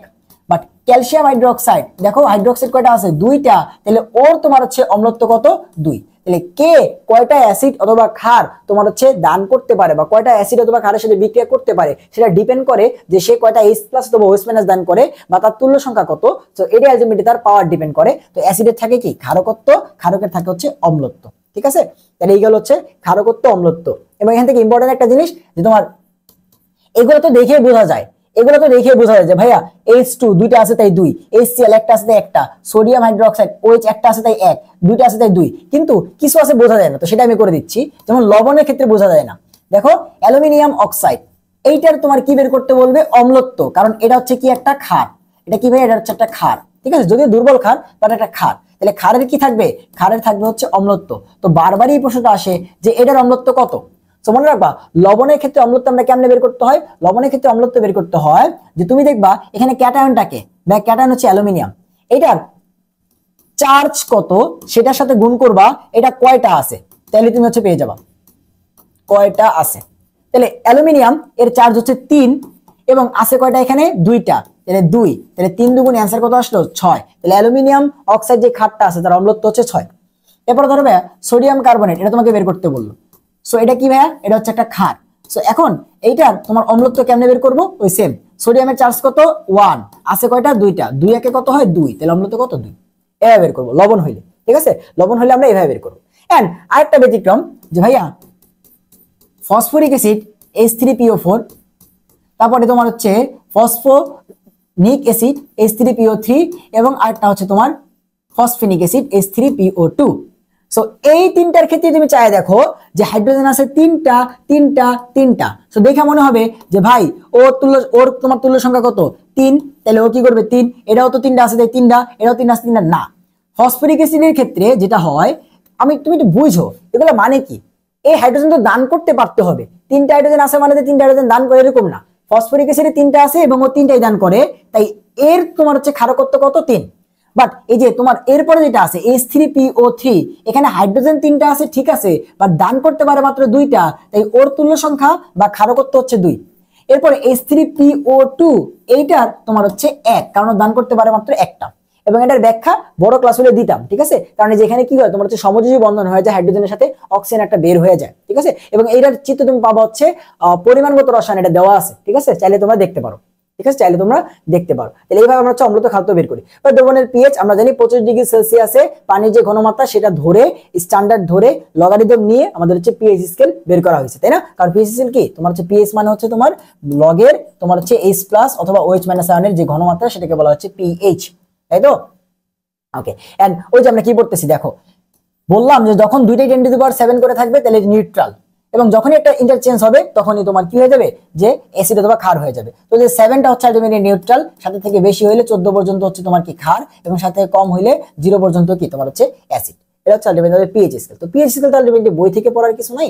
তো নিচের দিকে আসি, পিএইচ স্কেলের সংজ্ঞা তোমাকে জিজ্ঞাসা করো পিএইচ স্কেলের সংজ্ঞা কি। আচ্ছা, ওকে ওকে ওকে। এবং পিএইচ এর ম্যাথ কেমনে করতে হয়, হাতে ক্যালকুলেশন সব করাই দিছি, তোমার সিরিজ আছে ইউটিউব চ্যানেলে যাও, যা সুন্দর মতো দেখে ফেলো, সবকিছু করাই দেওয়া আছে। ঠিক আছে, আচ্ছা। কোন দ্রবণের পিএইচ এর মান 0 থেকে কম অথবা 14 থেকে বেশি হতে পারে কি? দেখো তো কি বলে, বলছে কোন দ্রবণের পিএইচ এর মান এটা থেকে বেশি হইতে পারে। শেষ, আর কিছু বলতে পারবা? হ্যাঁ। এখন কথা হচ্ছে 0 থেকে 14 বেশি অথবা কম কেন হইলো? কারণ হচ্ছে ওইখানে ঘনমাত্রা আসলে এক্সট্রিম অনেক বেশি, তখন দেখা যায় যে অ্যাসিড হইলে জিরোর নিচে নেমে যায় এবং ক্ষার হলে 14 থেকে বেশি হয়ে যায়, তখন আলটিমেটলি আমাদের পিএইচ স্কেলটা আর খাটে না। ঠিক আছে, আমাদের পিএইচ স্কেলটা তখন আর কি করে না, খাটে না। তাহলে এই প্রশ্নের অ্যান্সার যে ভাইয়া পিএইচ স্কেল কি তোমার 0 থেকে 14 এর বাইরে যেতে পারে? ইয়েস, যাইতে পারে, যদি সেখানে কি হয় তোমার ঘনমাত্রাটা অনেক বেশি হয়। এবং তোমাদের বইতে একটা ম্যাথ দেওয়া আছে, দেখবা সেখানে তোমার হচ্ছে কিসের ম্যাথ ছিল জানো, এরকম টাইপের একটা ম্যাথ ছিল 12.5% তোমার অমুক যুগের পিএইচ বের করো, বের করলে এটা আসে তোমার হচ্ছে 14.51। রাসায়নিক পরিবর্তনের ক্লাসে দেখবা ভাইয়া বলছিলাম, ঠিক আছে, 14.51। সো লবণের আদ্র বিশেষণ, হ্যাঁ কোন লবণটা ক্ষারীয় কোন লবণটা অম্লীয় কেমনে বুঝবো? দেখো মনে রাখবা যে একটা ধরো সবল অ্যাসিড তার সাথে বিক্রিয়া করলে হচ্ছে একটা দুর্বল ক্ষার, তাহলে এখান থেকেও তো লবণ পানি তৈরি হবে। অ্যাসিড মানে কি, লবণ আর পানি তৈরি হবে। বাট এই লবণের মধ্যে কে আছে, অ্যাসিডের সবল পার্টটা আছে, ক্ষারের দুর্বল পার্টটা আছে, তাহলে এই লবণের মধ্যে পাওয়ার কার বেশি, অ্যাসিডের, তাহলে এই লবণটা কিরকম লবণ হবে, অম্লীয় লবণ। সেম টু সেম, যদি ক্ষারটা স্ট্রং হইতো তাহলে হয়তো ক্ষারীয় লবণ, আর দুইটাই সবল অথবা দুইটাই দুর্বল হইলে লবণটা হবে হচ্ছে প্রশম লবণ বা নিউট্রাল লবণ। তো এখানে এটা নিয়েই আলোচনা করা আছে, ঠিক আছে, লবণের আদ্র বিশেষণ। ওকে ওকে ওকে ওকে ওকে বাফার কি, যে দ্রবণে সামান্য পরিমাণে তুমি H+ যোগ করো, সামান্য পরিমাণে OH- যোগ করো, বাট তার পিএইচটা কি হয় না, চেঞ্জ হয় না, তাকে বলা হয় কি ভাইয়া, তাকে বলা হয় হচ্ছে বাফার দ্রবণ। সো বাফার থেকে আমাদের অনেক ইম্পর্টেন্ট কয়েকটা জিনিস পড়তে হয়, সেটা কি ভাইয়া, প্রথমত হচ্ছে নিচের দিকে আসো, বাফারের যে ব্যবহারগুলো অনেক বেশি ইম্পর্টেন্ট ভাইয়া, নিচের দিকে আসো। পিএইচ পরিবর্তন হয় না এগুলো আমরা জানি, এগুলা বাফার দ্রবণ প্রস্তুতি, বাফার দ্রবণে হ্যান্ডারসন হ্যাসেলবার্গ ইকুয়েশন, এটা তো তোমরা ম্যাথে করোই, বাট আমাদের যেটা পড়তে হবে একটু নিচের দিকে আসো। বাফারের অনেকগুলো ব্যবহার দেওয়া আছে, ঠিক আছে, বাফারের অনেকগুলো ব্যবহার দেওয়া আছে। নিচে আসো, এখানে একটা নতুন টার্ম ইন্ট্রোডিউস করছে যে ভাই বাফার ক্ষমতা। বাফার ক্ষমতা মানে কি, তোমার এই যে বাফারের পিএইচ এক চেঞ্জ করতে যতটুকু H+ অথবা OH- দিতে হয় সেটাকে বলা হয় বাফার ক্ষমতা। বাফারের পিএইচ ধরো হচ্ছে বর্তমানে আমার বাফারটা আছে 7, তাহলে তুমি এটাকে হয় 8 বানাইতে চাও নাহলে 6 বানাইতে চাও, অর্থাৎ বাফারের পিএইচ এক পরিবর্তন করতে চাও তোমার এখান থেকে, তাহলে যতটুকু H+ অথবা OH- যোগ করলে এটা চেঞ্জ হবে, সেটাকে বলা হয় তোমার বাফার ক্ষমতা। ঠিক আছে, তো আলটিমেটলি তো চেঞ্জ হয় না, বাট সামান্য জায়গায় তুমি যদি হচ্ছে অনেক H+ দিয়ে দাও তখন তো চেঞ্জ হয়ে যাবে, তাই না? ওকে, তুমি নিচের দিকে আসো, যে ভাইয়া বাফারের ক্রিয়া কৌশল, এটাও আমাদের রিটেন পড়ালেখা, ঠিক আছে। বাট এই যে মানুষের রক্তের পিএইচ, এটা কি, মানুষের রক্ত কি একটা বাফার, এবং এখান থেকে কি কি প্রশ্ন আসে যে মানুষের রক্তে কয় ধরনের তোমার হচ্ছে বাফার আছে, 3 ধরনের বাফার আছে। কি কি বাফার, একটা হচ্ছে ভাইয়া প্রোটিন বাফার, একটা হচ্ছে কি ভাইয়া, একটা হচ্ছে প্রোটিন বাফার, একটা হচ্ছে ভাইয়া ফসফেট বাফার, এবং একটা হচ্ছে বাইকার্বনেট বাফার, ঠিক আছে, বা কার্বনেট বাফার। সো মানুষের রক্তে কিন্তু এই 3 টাইপের বাফার আছে, ঠিক আছে। সো বাইকার্বনেট লিখে নাও যে বাইকার্বনেট বাফার, মানুষের রক্তে 3 ধরনের বাফার আছে। দেন মানুষের রক্তের যে পিএইচ এর মানটা, সেটা রেঞ্জ হচ্ছে 7.35 থেকে 7.45 এর মধ্যে, এবং এভারেজ করলে কত আসে, 7.4 আসে। এরপরে দুটো ইম্পর্টেন্ট জিনিস দেওয়া আছে, যে যদি কোনো কারণে মানুষের রক্তের যে সর্বোচ্চ লিমিট কত 7.45, এটা বেশি হয়ে যায়, এটা থেকে বেশি মানে কার দিকে, ক্ষারের দিকে যাইতেছো, তাহলে সেই রোগের নাম হচ্ছে অ্যালকালিসিস, কারণ অ্যালকালি বা ক্ষারের দিকে যাইতেছো, ঠিক আছে। এবং অধিক অ্যালকালিসিস হলে একদম ডিরেক্ট রোগীর মৃত্যু হয়ে যেতে পারে। এরপরে তোমার হচ্ছে যদি পিএইচ এর মানটা কি হয় 7 থেকে কম হয়ে যায়, তখন সেটাকে আমরা বলি অ্যাসিডোসিস, কারণ কি অ্যাসিডের দিকে যাইতেছে, এবং এটা হলে কোমায় চলে যেতে পারে, অজ্ঞান হয়ে যেতে পারে, ঠিক আছে, এবং মরে যেতে পারে, এত অনেক বেশি কম হয়ে গেলে মরে যেতে পারে, ঠিক আছে। ওকে, তাহলে মানুষের রক্তে যে পিএইচ নিয়ন্ত্রণ, সেটা একটা কি সিস্টেম, বাফার সিস্টেম। কি কি আছে, আন্তঃকোষীয় ফসফেট বাফার, প্রোটিন বাফার, এবং হচ্ছে বাইকার্বনেট বাফার। সো তিনটা কিন্তু অনেক বেশি ইম্পর্টেন্ট, রক্তের যে বাফার সিস্টেম এটা অনেক বেশি ইম্পর্টেন্ট, ঠিক আছে। ওকে ওকে ওকে, অনেক কিছু এখানে পড়ে ফেললাম, তাও শেষ হবে না, অনেক বড় চ্যাপ্টার, ঠিক আছে। কৃষি উৎপাদনে পিএইচ এর গুরুত্ব, এখানে আমাদের কয়েকটা জিনিস মুখস্থ রাখা লাগবে, যে কিসের পিএইচ কত, ঠিক আছে। এখানে আলটিমেটলি ভাই আর তোমাকে হেল্প করতে পারলাম না, কারণ টুথপেস্টের পিএইচ কত, ঠিক আমি কেমনে হেল্প করবো বলে, তোমার মুখস্থ রাখতে হবে, বুঝতে পারছো? আচ্ছা, সেখানে কিছু সংকেত আছে, যে যেমন আমরা মাটির পিএইচ বাড়াইতে হলে কি ইউজ করি, কমাইতে হলে কি ইউজ করি, এখান থেকে এমসিকিউ আসে, ঠিক আছে। সো মনে রাখবা, আমাদের যদি মাটির পিএইচ বাড়াইতে হয়, তাহলে আমরা ক্ষারীয় যেসব হচ্ছে তোমার কি আছে সারগুলো আছে সেগুলো ইউজ করি, তাই না, কারণ ক্ষার কি করে, পিএইচ বাড়ায়। আর তোমার হচ্ছে অম্লীয় গুলো ইউজ করি কখন, যখন হচ্ছে কমাইতে হয়। সো কমাইতে হইলে মনে রাখবা নাইট্রোজেন এবং ফসফরাস যুক্ত সার ইউজ করতে হয়, আর বাড়াইতে হলে ক্যালসিয়াম যুক্ত সার ইউজ করতে হয়, ঠিক আছে। সো এই যে চুন, তারপর হচ্ছে dolomite, calcium carbonate, magnesium carbonate, পরীক্ষাতে আসবে ডলোমাইটের সংকেত কি, ক্যালসিয়াম কার্বনেট, ম্যাগনেসিয়াম কার্বনেট, এগুলো দিলে কি হবে, এগুলো যেহেতু ক্ষার তাহলে পিএইচ বাড়াবে। আর তোমার ওই যে আমাদের ইউরিয়া, তারপরে নাইট্রোজেন, ফসফরাস যুক্ত এগুলো দিলে কি হবে, পিএইচ কমাবে, ঠিক আছে, পিএইচ কমাবে।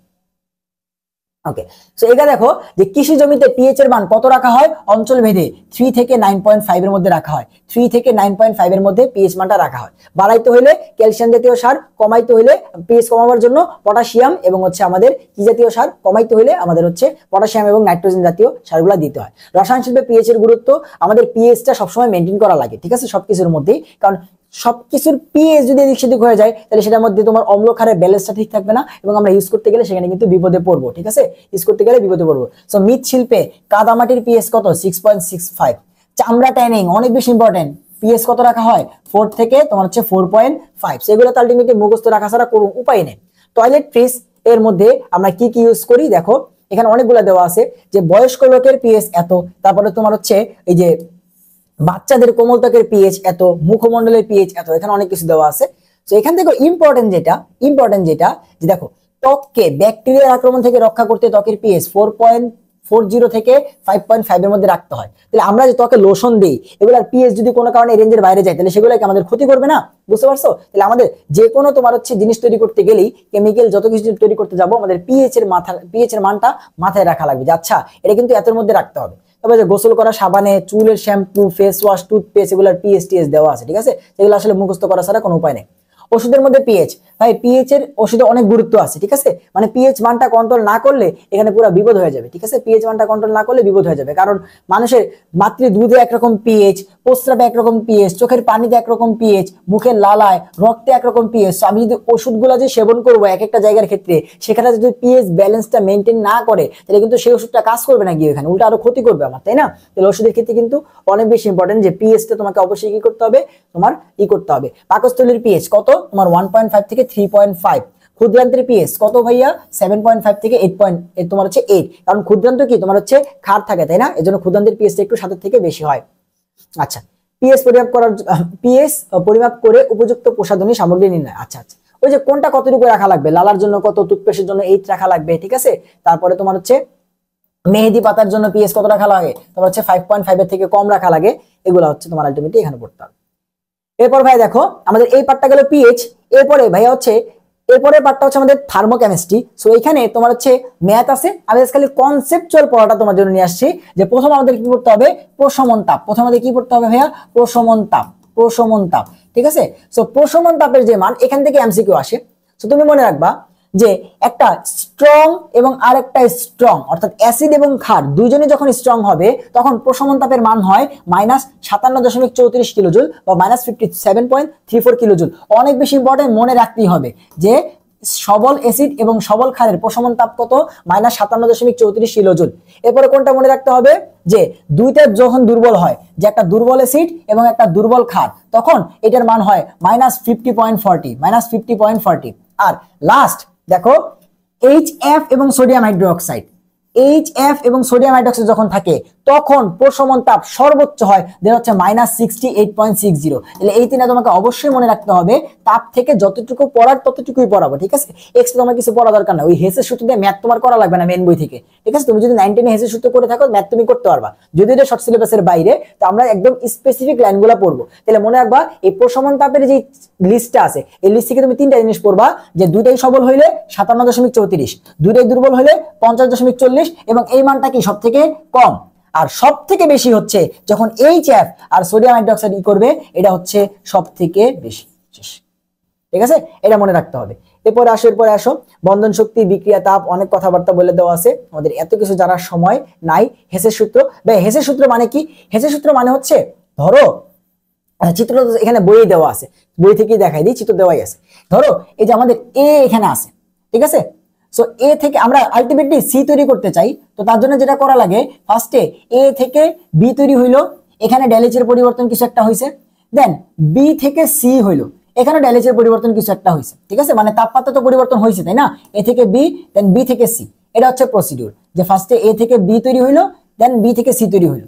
তো এইটা যা আসবে দেখো, এ থেকে বি হইতে হইলে ডেলএইচটা কত, ডেলএইচ 2, তারা নাম দিছে ডেলএইচ 2, আর বি থেকে সি তে আসতে হইলে কত, ডেল এইচ 3।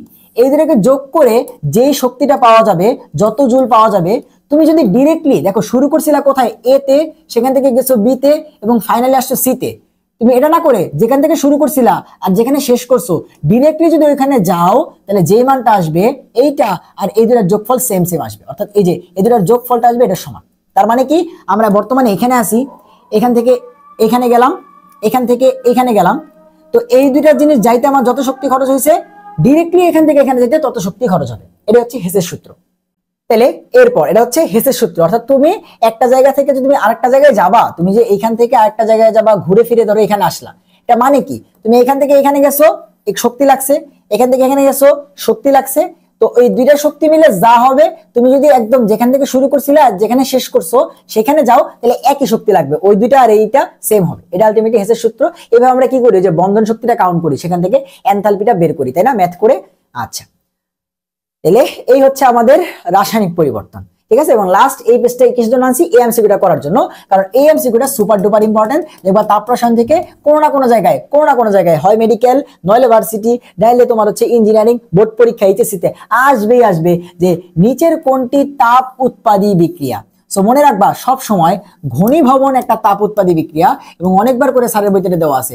ঘনীভবন কি, ঘনীভবন হচ্ছে তাপ উৎপাদী। ভাইয়া ঘনীভবন কি, ঘনীভবন হচ্ছে তাপ উৎপাদী, ঘনীভবন হচ্ছে তাপ উৎপাদী। তাহলে এখানে খুঁজে দেখো তো কোনটা ঘনীভবন। হ্যাঁ, তরল থেকে গ্যাস, এটা কি ঘনীভবন হইলো নাকি এটা বাষ্প হয়ে গেল?